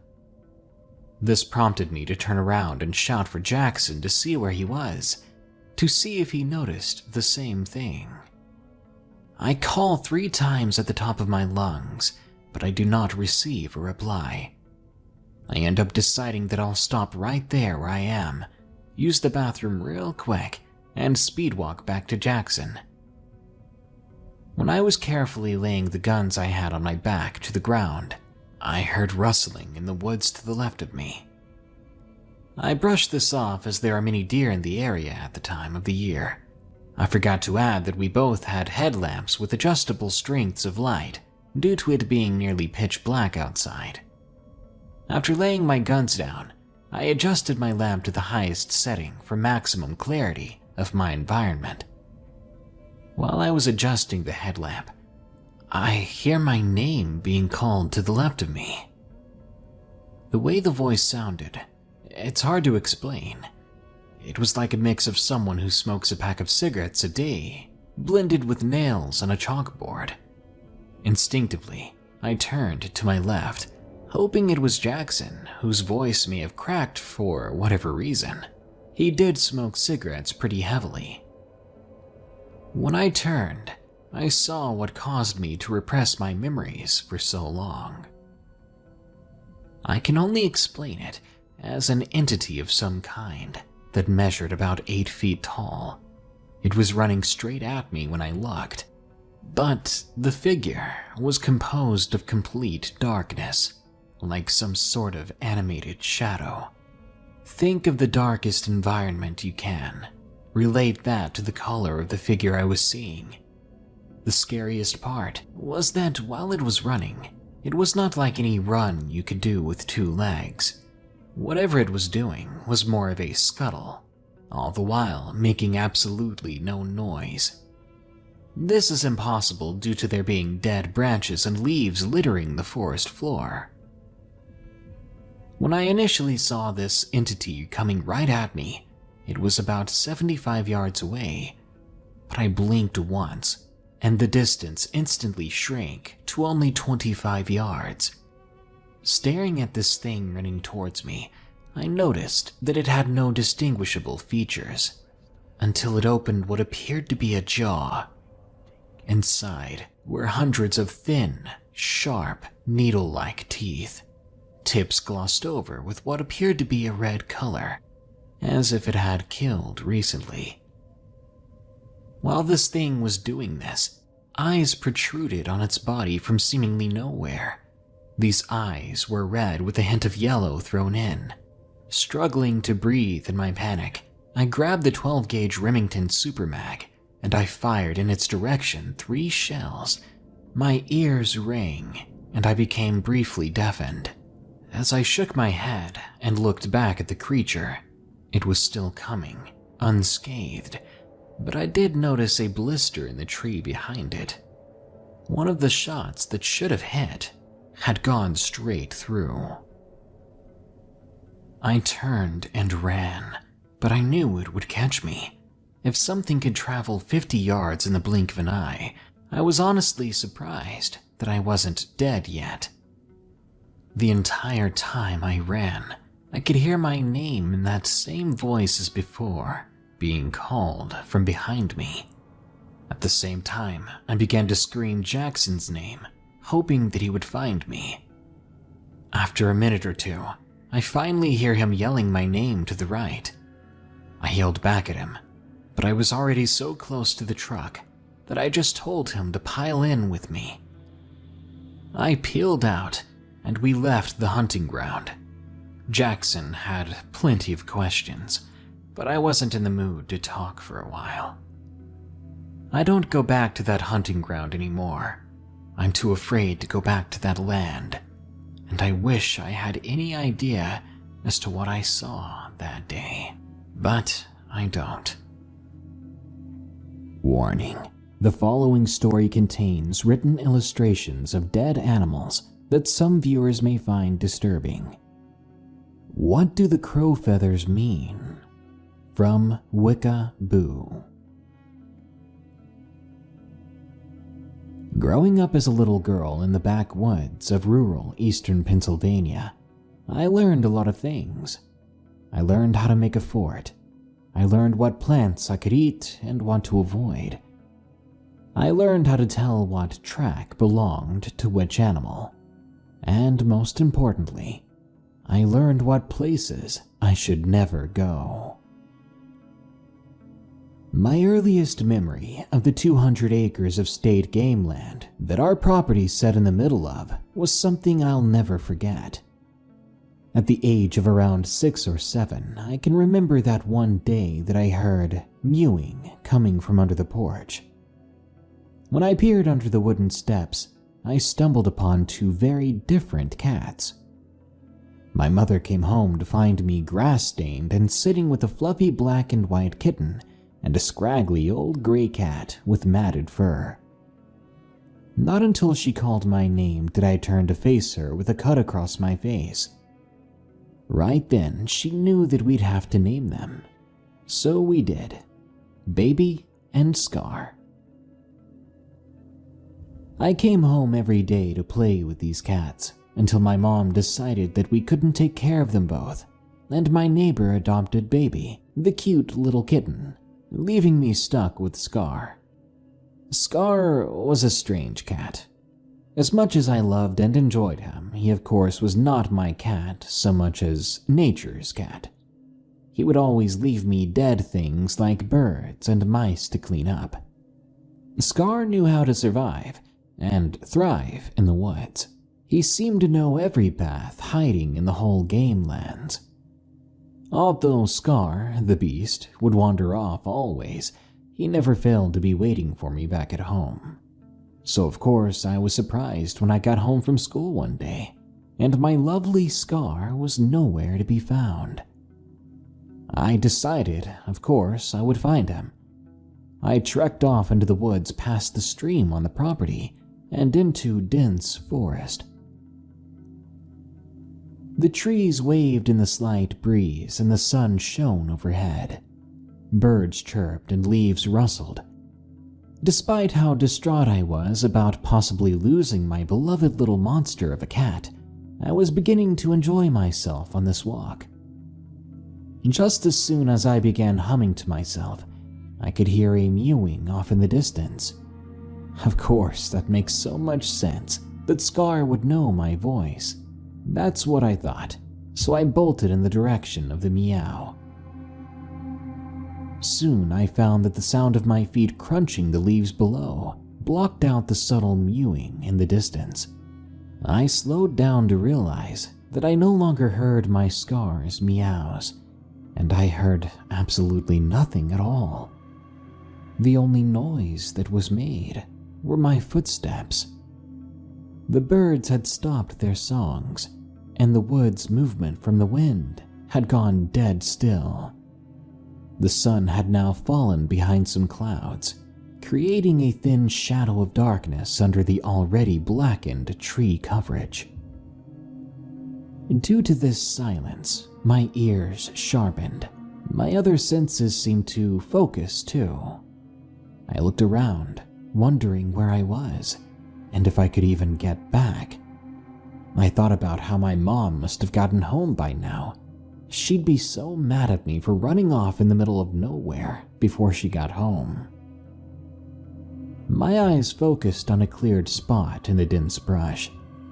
I realized I'd found a trail. My survival guide brain kicked in and I rationalized that it must lead somewhere, so I figured I could follow it and eventually get home, or at the very least to a road. I began to walk, and walk, and walk. I began to notice something that piqued my attention.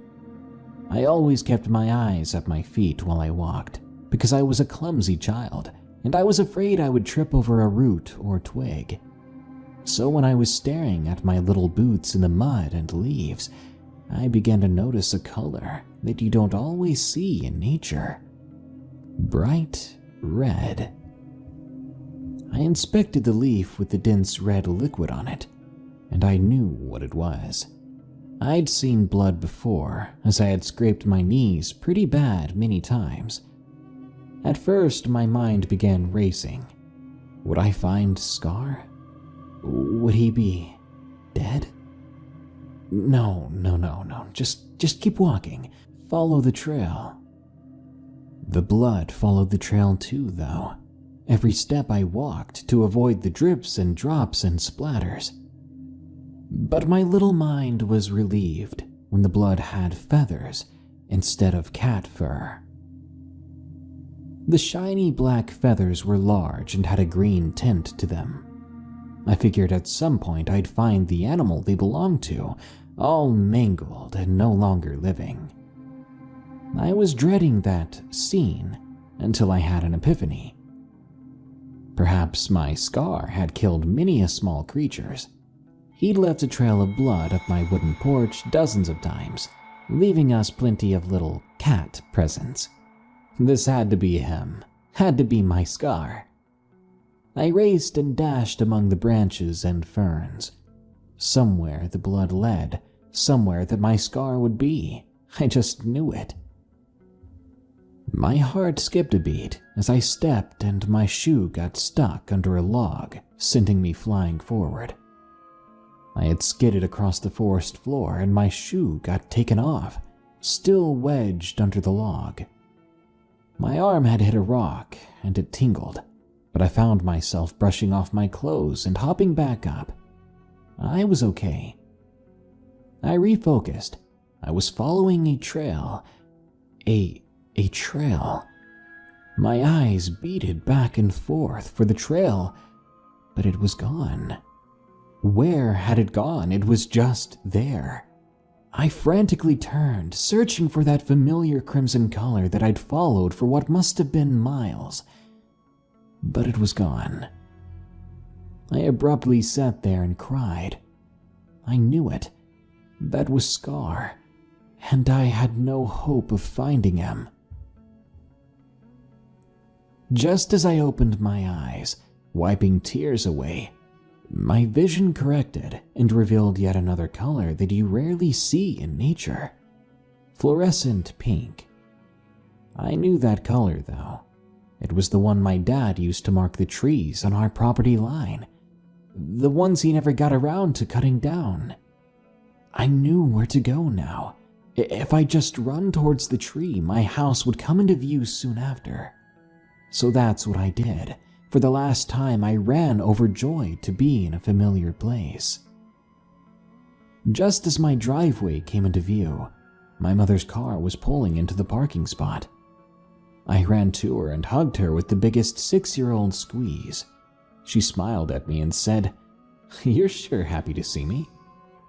I pleaded with her not to punish me, that I was sorry for being gone so long. She frowned and scolded me for being in the woods alone, but said she had no idea what I was talking about. She had just got home. My mom got home from work every day only 20 minutes after I got home from school. This did not make sense, though. I'd been gone for several hours, lost in the trees, following a feathery, bloody trail. My little kid brain wasn't too bothered by that gap in time, however. The only thing that mattered was that I was home. I was safe. I was secure with my mom. When I pulled away out of her arms, I noticed something behind her. The crimson drips across the concrete that formed a walkway to my porch. He was home. I knew it this time. I jumped across the concrete, turning toward my deck toward the stairs. I was right. Scar had come home to me just as I'd wished. I expected to see him there, with a crow jutting from his jaws, and though this was nearly the case, something was wrong. I fell backward, and a wave of dread crashed over me. My Scar had come home, all right, but he had been mangled and crushed with fresh blood still creating little plops on the steps below. His gray stripes could barely be seen under the coat of deep color liquid. His limbs seemed to have been pulled from their sockets, dislocated and broken. He had become a mess of a carcass, nearly unrecognizable. But I knew it was him. I could always tell him apart. For as much as no one would believe, he was my cat. The only distinguishing thing in this mass of mess was a single reflecting crow's feather. Now, let me fill you in on some things that you didn't know before. Things that I certainly didn't know when I was 6 years old. Our woods were on Native American land, or what used to be their land. There are 3 signs outside of the development that talk about how the natives gave the land to the pioneers, and however quirky and nice that sounds, it's simply not the truth. I soon found out that the land was sacred and had been stolen from the tribes. One of the signs, that is very dilapidated, states that there was a wagon trail that led the mountaineers here, and they started building mines under where all the houses are. In fact, there are these old mountaineer homes that are abandoned on a trail near my own house. Every time I explored one of these houses, I found a new dead creature. Not freshly dead, usually just bones. There used to be a dead crow nailed to the ceiling of one of the houses. However, it has since been moved by someone or something. Lastly, during my trip to a clearing behind my home, I found an arrowhead in the dirt. This land is now mostly owned by the state, but my house is here, and I know it was never meant to be. I've come to the conclusion that some sort of native curse or entity had killed my cat, leaving the feather as a sign I know that the crow feathers must mean something, because I would always continue to find them wherever I found dead animals. I know it sounds odd, unbelievable even. I wish I could be more informed on the subject. But believe me when I say, the last thing I want to do is to anger the natives and their spirits.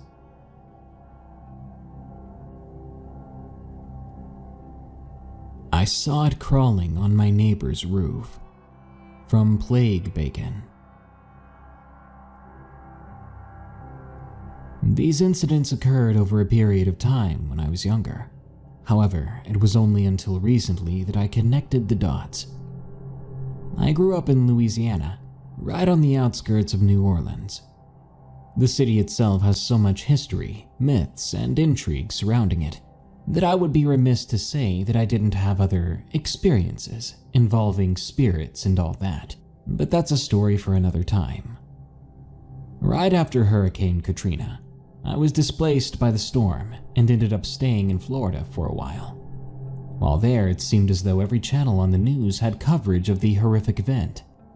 People's homes were flooded, the roads were blocked, businesses destroyed, and to make things even worse, there were many reports of people committing some heinous crimes. Part of the news covered people trying to escape the storm and the resulting aftermath. The other half seemed to cover the dark side of humanity. Vandalism, theft, looting, violence, all of that occurred while others were simply trying to survive. To make matters worse, the prisons were destroyed, and a lot of the city's unmentionables started roaming the area, causing more trouble for the people who were simply trying to exist. Some really horrible stuff went on. Like, sure, this experience involves the aftermath of a horrible storm and the possible encounter with something dangerous and unexplained. But I'll never put it past humans to be the darkest, most cruel creatures in existence. The news covered up a lot of it, of course. This is where people begin to say, then how do you know what really happened if there was a cover-up? And to you I'll say this. I was there in the Superdome. I hid from the prisoners when they broke in, and I, being one of the able-bodied people in the area, had to help deal with the people who weren't as fortunate in being able to hide. Coverage about the swamps flooding, animals escaping zoos, as well as creatures from the bayou areas, like alligators and such, were frequent. Many of these dangerous animals made their way into the same broken streets as the ones where there were people simply trying to get back home. So what I'm trying to say is, all manner of beasts were displaced by the storm, not just humans. But what about the things that we are told don't or shouldn't exist? Is it possible that the storm impacted them as well? A few months after the storm, I eventually moved back to Louisiana, trying to put back the pieces of my own life. I lost a dear friend to looters. My house was in shambles, and the majority of my classmates were off in different cities now. Thankfully, I started dating my now wife from Florida. We would take turns visiting each other every other weekend.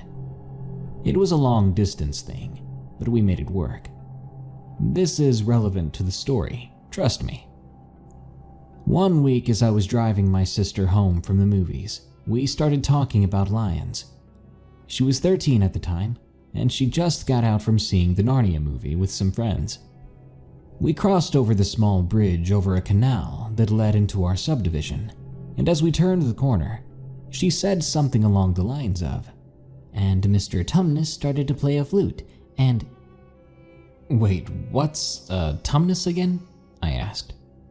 She saw my confused face and continued. "He's got like the legs of a goat, but he has horns and doesn't have any hair on his body like Phil. You know, from Hercules." She paused mid-sentence. "Oh, did Ashley get a new dog or something?" She motioned towards our neighbor's yard. I glanced to the left and saw what looked to be a grayish dog, sort of like a greyhound, sitting in their front lawn. Something about it didn't feel right. It was skinny, like a little too skinny.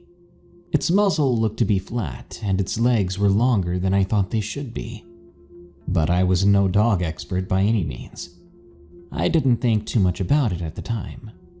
"I'm not sure," I said, as we drove past their house, "but I can ask later." We drove off, with that dog looking in the direction of our car, almost as if it were following us with its eyes, but I figured that's what animals do, and I cast it off as nothing.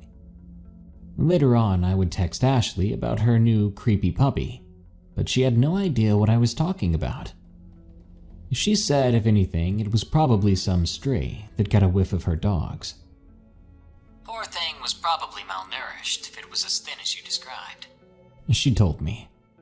I wrote it off as whatever and forgot about it entirely for a while. A few weeks later, I was on the phone with my girlfriend, talking about our respective days at school. I walked into the kitchen to grab a Coke. Robin, my sister, was browsing her friend's MySpace pages and listening to Lil Wayne on Pandora. As soon as I walked into the kitchen, I could barely hear what my girlfriend was saying, so I asked Robin if she'd lower the music. She begrudgingly complied, after muttering to herself. I grabbed my Coke, a whole bag of chips, don't judge me, and was making my way back upstairs when I heard Robin call to me.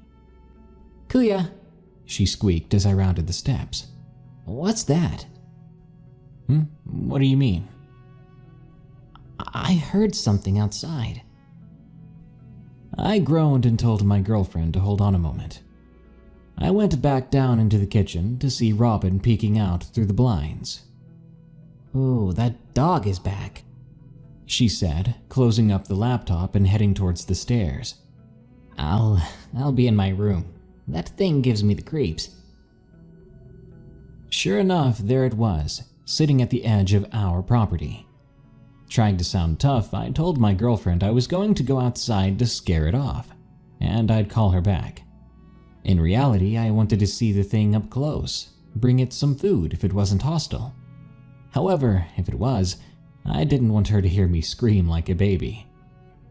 I opened the sliding glass door that led towards my backyard and proceeded to walk over to where Robin saw the dog sitting.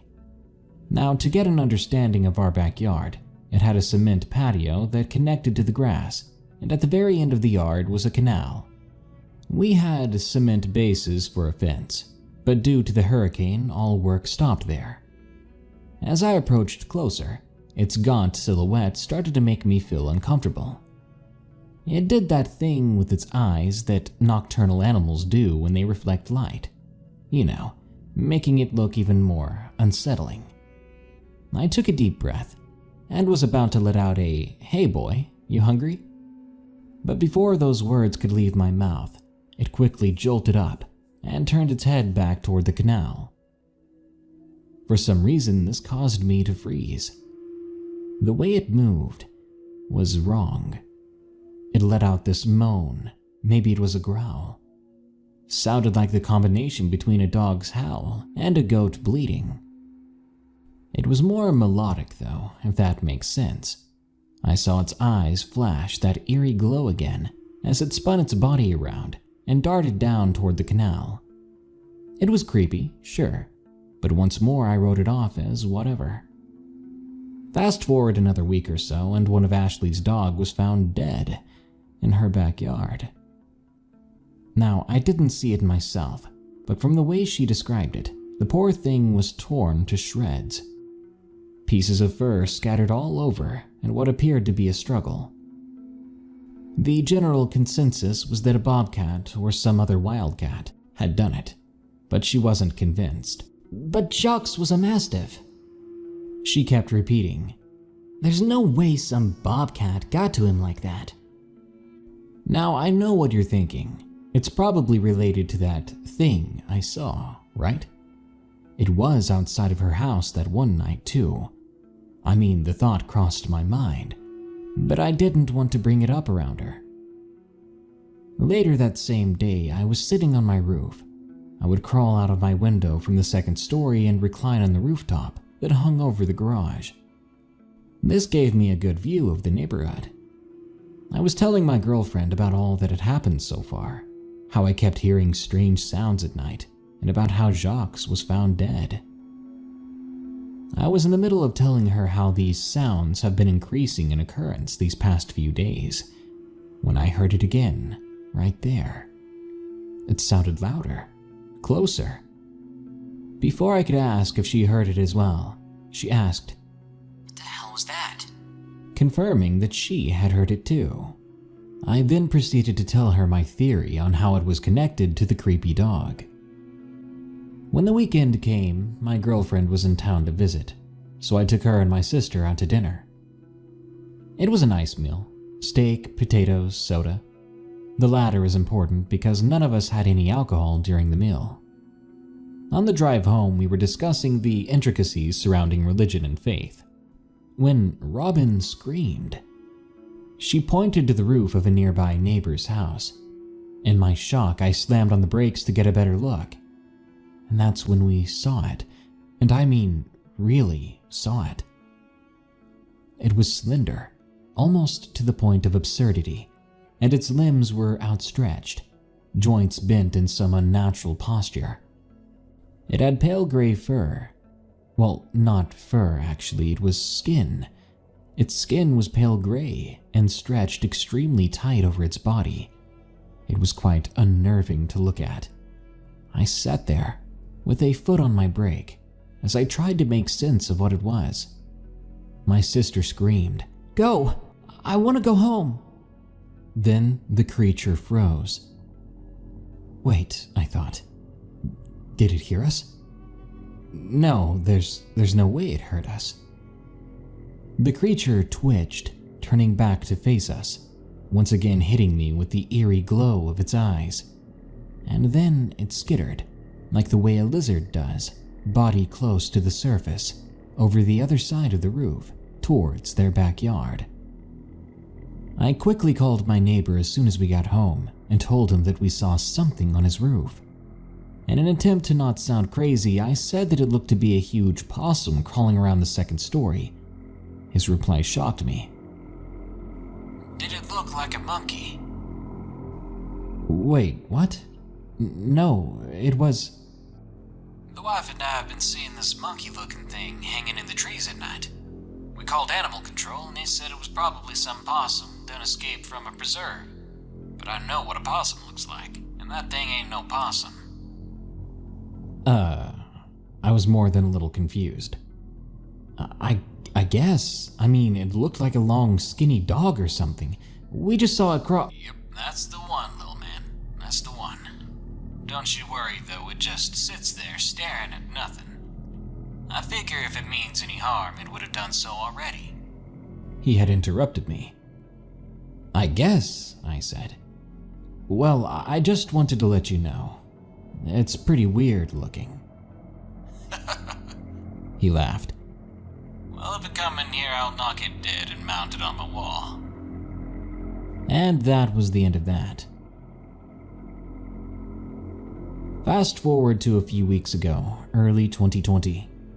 My wife, the girlfriend from the story, and I ended up moving to Florida, became parents, and were living the good life when my sister and parents came to visit us for the weekend. While the grandparents were enjoying putting our daughter to sleep, Robin suggested looking for creepy videos on YouTube. We're horror buffs, so why not, right? We came across a few scary story channels, but then soon came across another YouTube channel. Wish I could say the name of the channel in the video. But he had a numbered list of the creepiest things ever caught on camera. It went through various ghost sightings, unexplained occurrences, and even dabbled into the unexplained creature territory. This YouTuber started to talk about the Rake, a creepypasta creature. As with the other items on the list, it had some photos and videos attached, all of which looked eerie, until we came across one photo. A photo of a long, emaciated creature sitting on all fours. Almost as an aside, Robin said, That looks like that thing we saw on the roof. Do you remember that, Kuya? I looked up and squinted. Yeah, kind of. I'm surprised you remember that. My wife added, "She's right. I remember it as well, and it did look very similar to this." We laughed it off as a strange experience and proceeded to watch the video, which more or less said, supposedly the rake lives within deep forests. Reports have also cited the creature in places like Louisiana. We all froze. The hair on the back of my neck stood up as it all came crashing back. I looked up to see my wife and Robin in similar instances of awe. "Well, crap. Now that's creepy," I said. The video proceeded to show more convincing footage of the rake, with glowing eyes, via a video from a sewer tunnel. You probably know what video I'm talking about. As I watched it, I began to feel uneasy. Those eyes, they pierced through me. I mean, that's exactly what I remember staring back at me from way before. "That's even worse," I started, "because that's how I remember the eyes look." I cut myself off.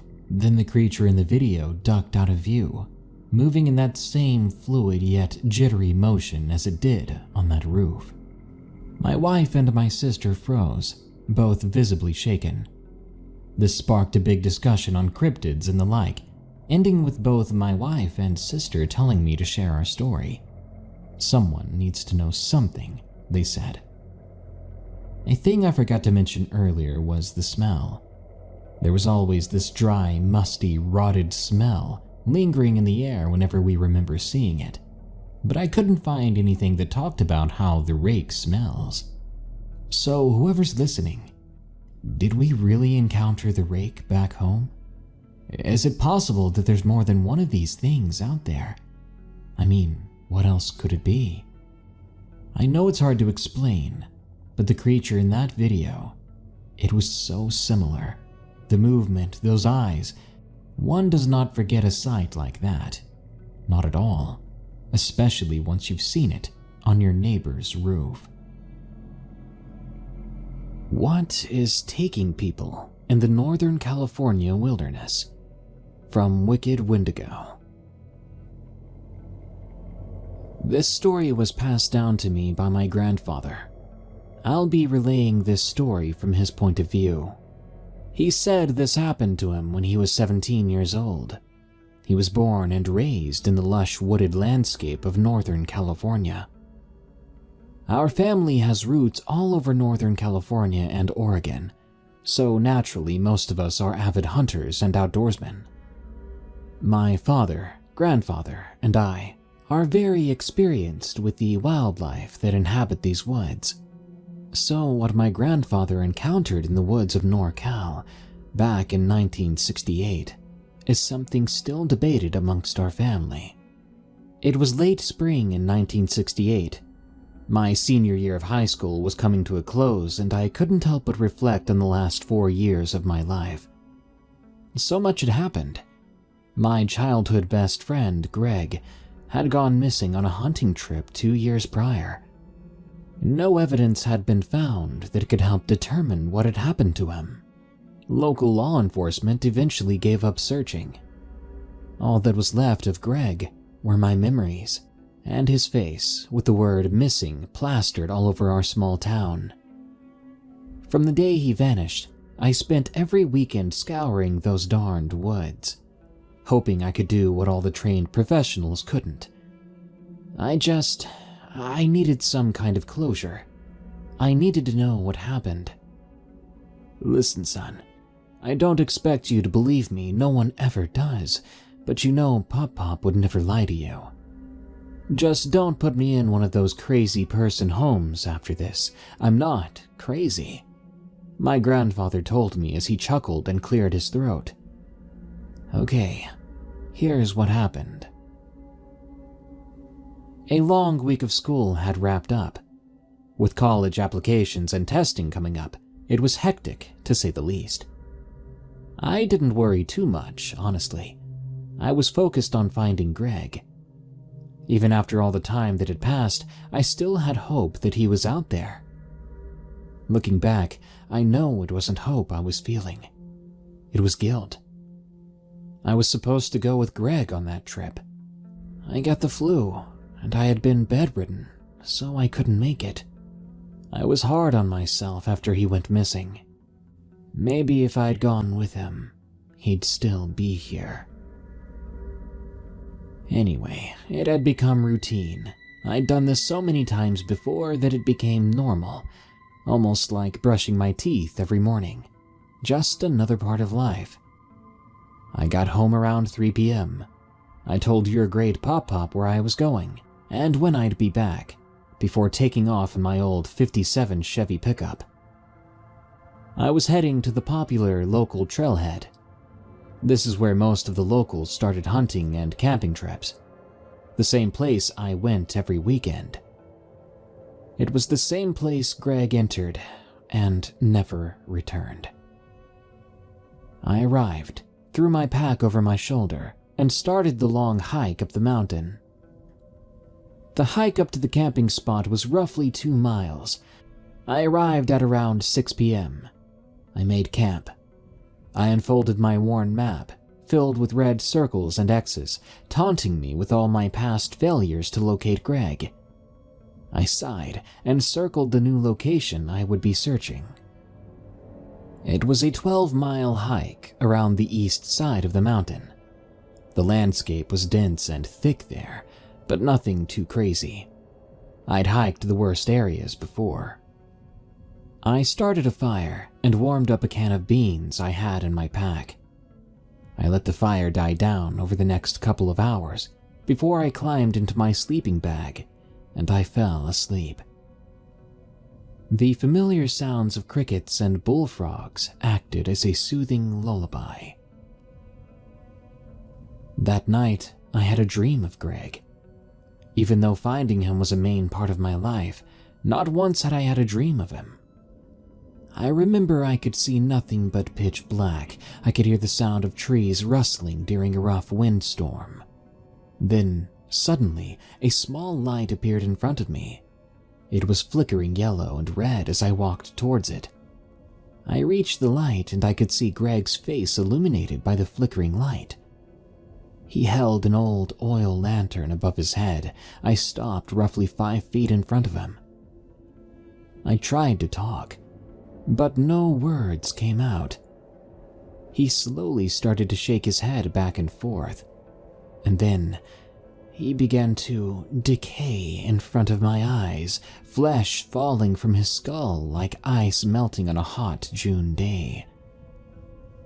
Greg began to violently shake his head faster and faster in the same back and forth motion until he suddenly stopped. With nothing left but small patches of flesh and skin dangling from his skull, he said in a hushed tone, "No, not safe." I jerked awake with my body drenched in sweat. I felt sick. In that moment, I had no desire to continue my search. I wanted to go home. I wanted to hide under my bed and curl into a ball. I was terrified. I quickly crawled a few feet from my sleeping bag, and I began to vomit. I then sat up against a nearby oak tree, and I began to quietly sob into my knees. After a few minutes, I opened my eyes, and I was met with my necklace dangling from my neck. It was a 1943 silver penny on a dog tag chain. Greg and I found a pair of these matching pennies one day at the local supermarket. We drilled holes into the top of them and wore them as a type of memento to our friendship. This reinstated my overwhelming desire to find him. I knew I owed it to my friend to find out what happened. So I stood up with the morning sun peeking through the tree canopy, and I got ready to start my hike. It was around 11 a.m. when I started the hike up to the east side of the mountain. I had never been on this trail before. This side of the mountain was very dense. Prior to this, I'd searched all of the southern and western sides of the mountain. I just knew I was getting close to finding answers. Those woods held the secrets of what happened to my friend. I just had to search every inch of that cursed place to find them. I stopped to rest and rehydrate around halfway up the trail. I sat on a large boulder facing the direction I'd come from. I took a sip from my canteen when I heard a loud, guttural scream from behind me.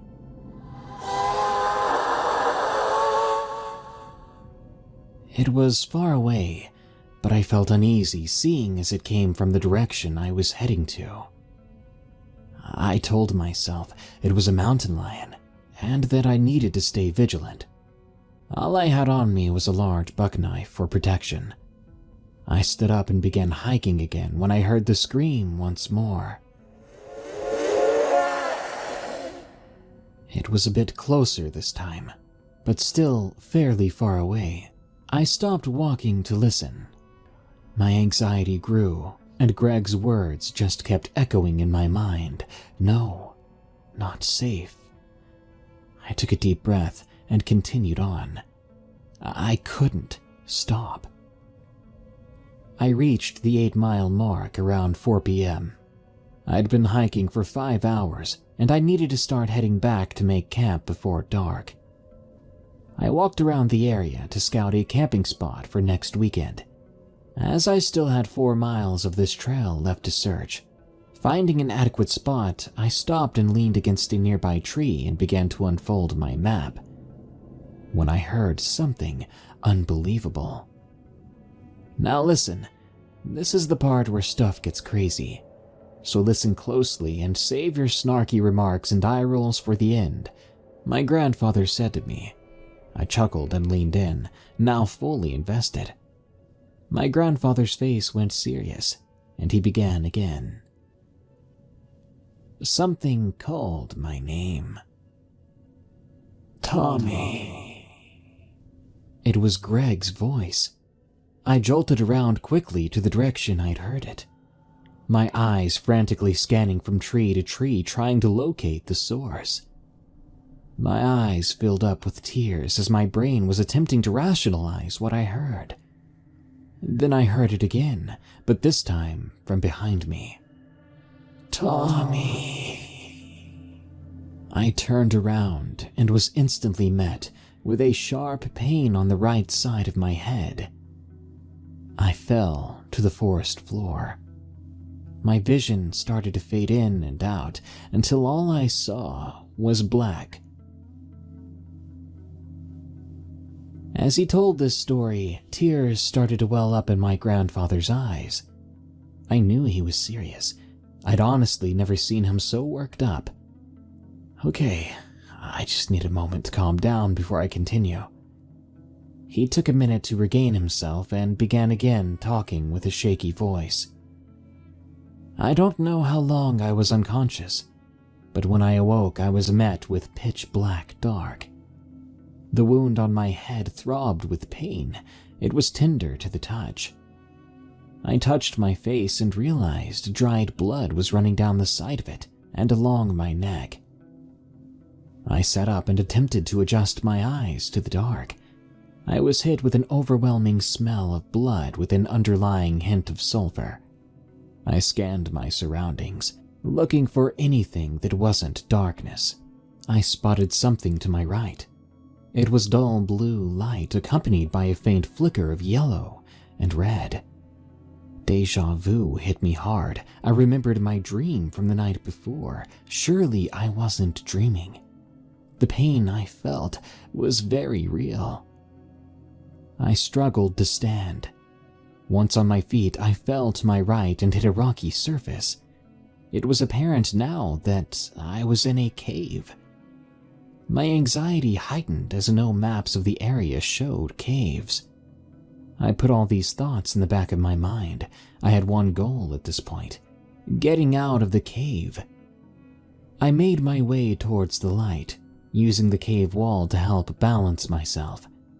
I could not put much pressure on my right ankle. Blood was slowly dripping from my right pant leg, but I pressed on. I could see the light more clearly now. It was coming from the mouth of the cave.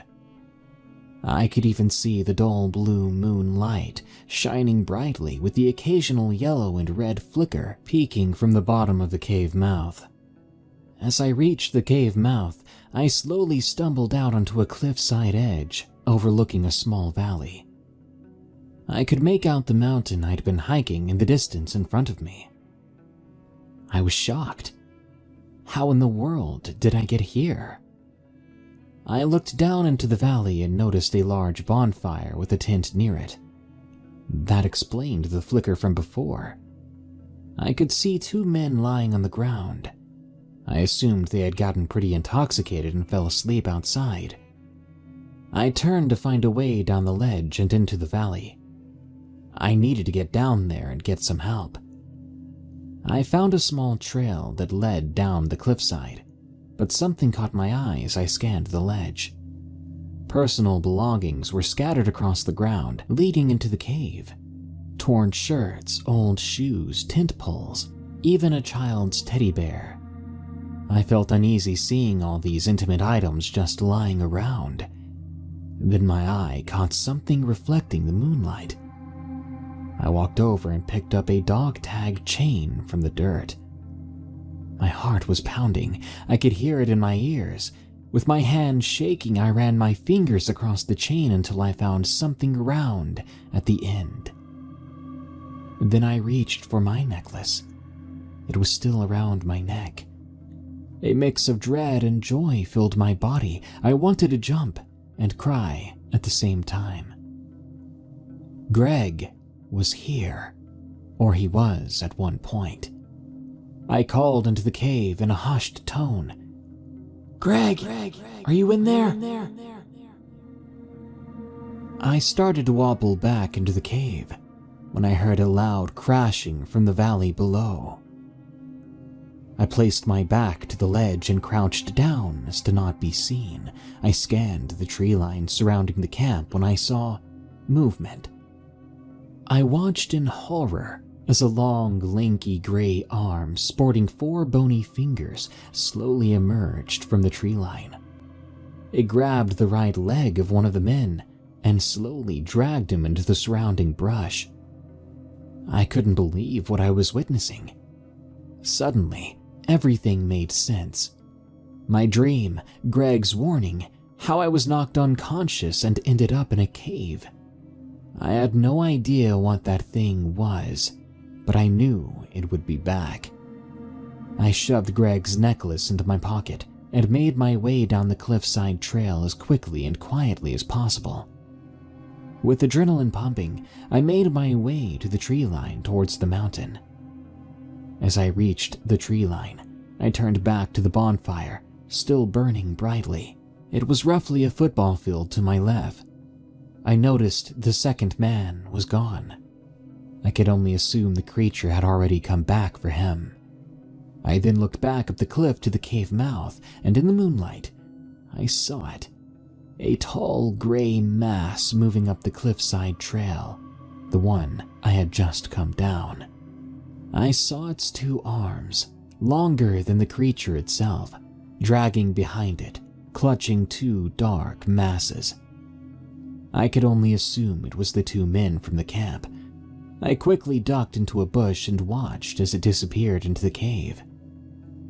I wasted no time. As soon as it was out of sight, I made my way towards the mountain. I stopped every few minutes to make sure I wasn't followed. Eventually, I found a familiar trail. I was so tired, I went off the trail and laid under a fallen oak. I fell asleep rather quickly. I awoke to the sounds of birds chirping and the sunshine blinding me. I sat up, still attempting to process what I saw. My ankle was in a lot of pain. I pulled up my pant leg to reveal 4 purple bruises with dime-width holes at the end of each bruise. The bruises wrapped around my calf and ankle. They matched the long fingers I saw grab the men that night before. I reached into my pocket and pulled out Greg's necklace. I now knew what happened to my best friend. Whatever that thing was, it took him, and it almost took me. Judging by the items I saw at the entrance to its home, it had taken many others as well. I made my way up the trail and eventually back to my truck. When I arrived back home, I told your great Pop-Pop that I had a run-in with a small black bear. We went to the hospital to get my head and leg checked out. I knew that lie was the only way I would stay out of a mental institution. You couldn't just go around claiming to see those types of things back then. Regardless, I finally had closure and a newfound respect for the unknown. I don't know what it was that took my friend, but I know I never returned to those woods. I graduated high school, and eventually I moved here and met your grandma. As my grandfather wiped tears from his eyes, he reached into the collar of his polo shirt. He pulled out an old, slightly rusted dog tag chain necklace with 2 silver 1943 pennies dangling from the end. He smiled, tucking them back into his shirt. He looked me dead in the eyes and said, "Son, some things are better left alone."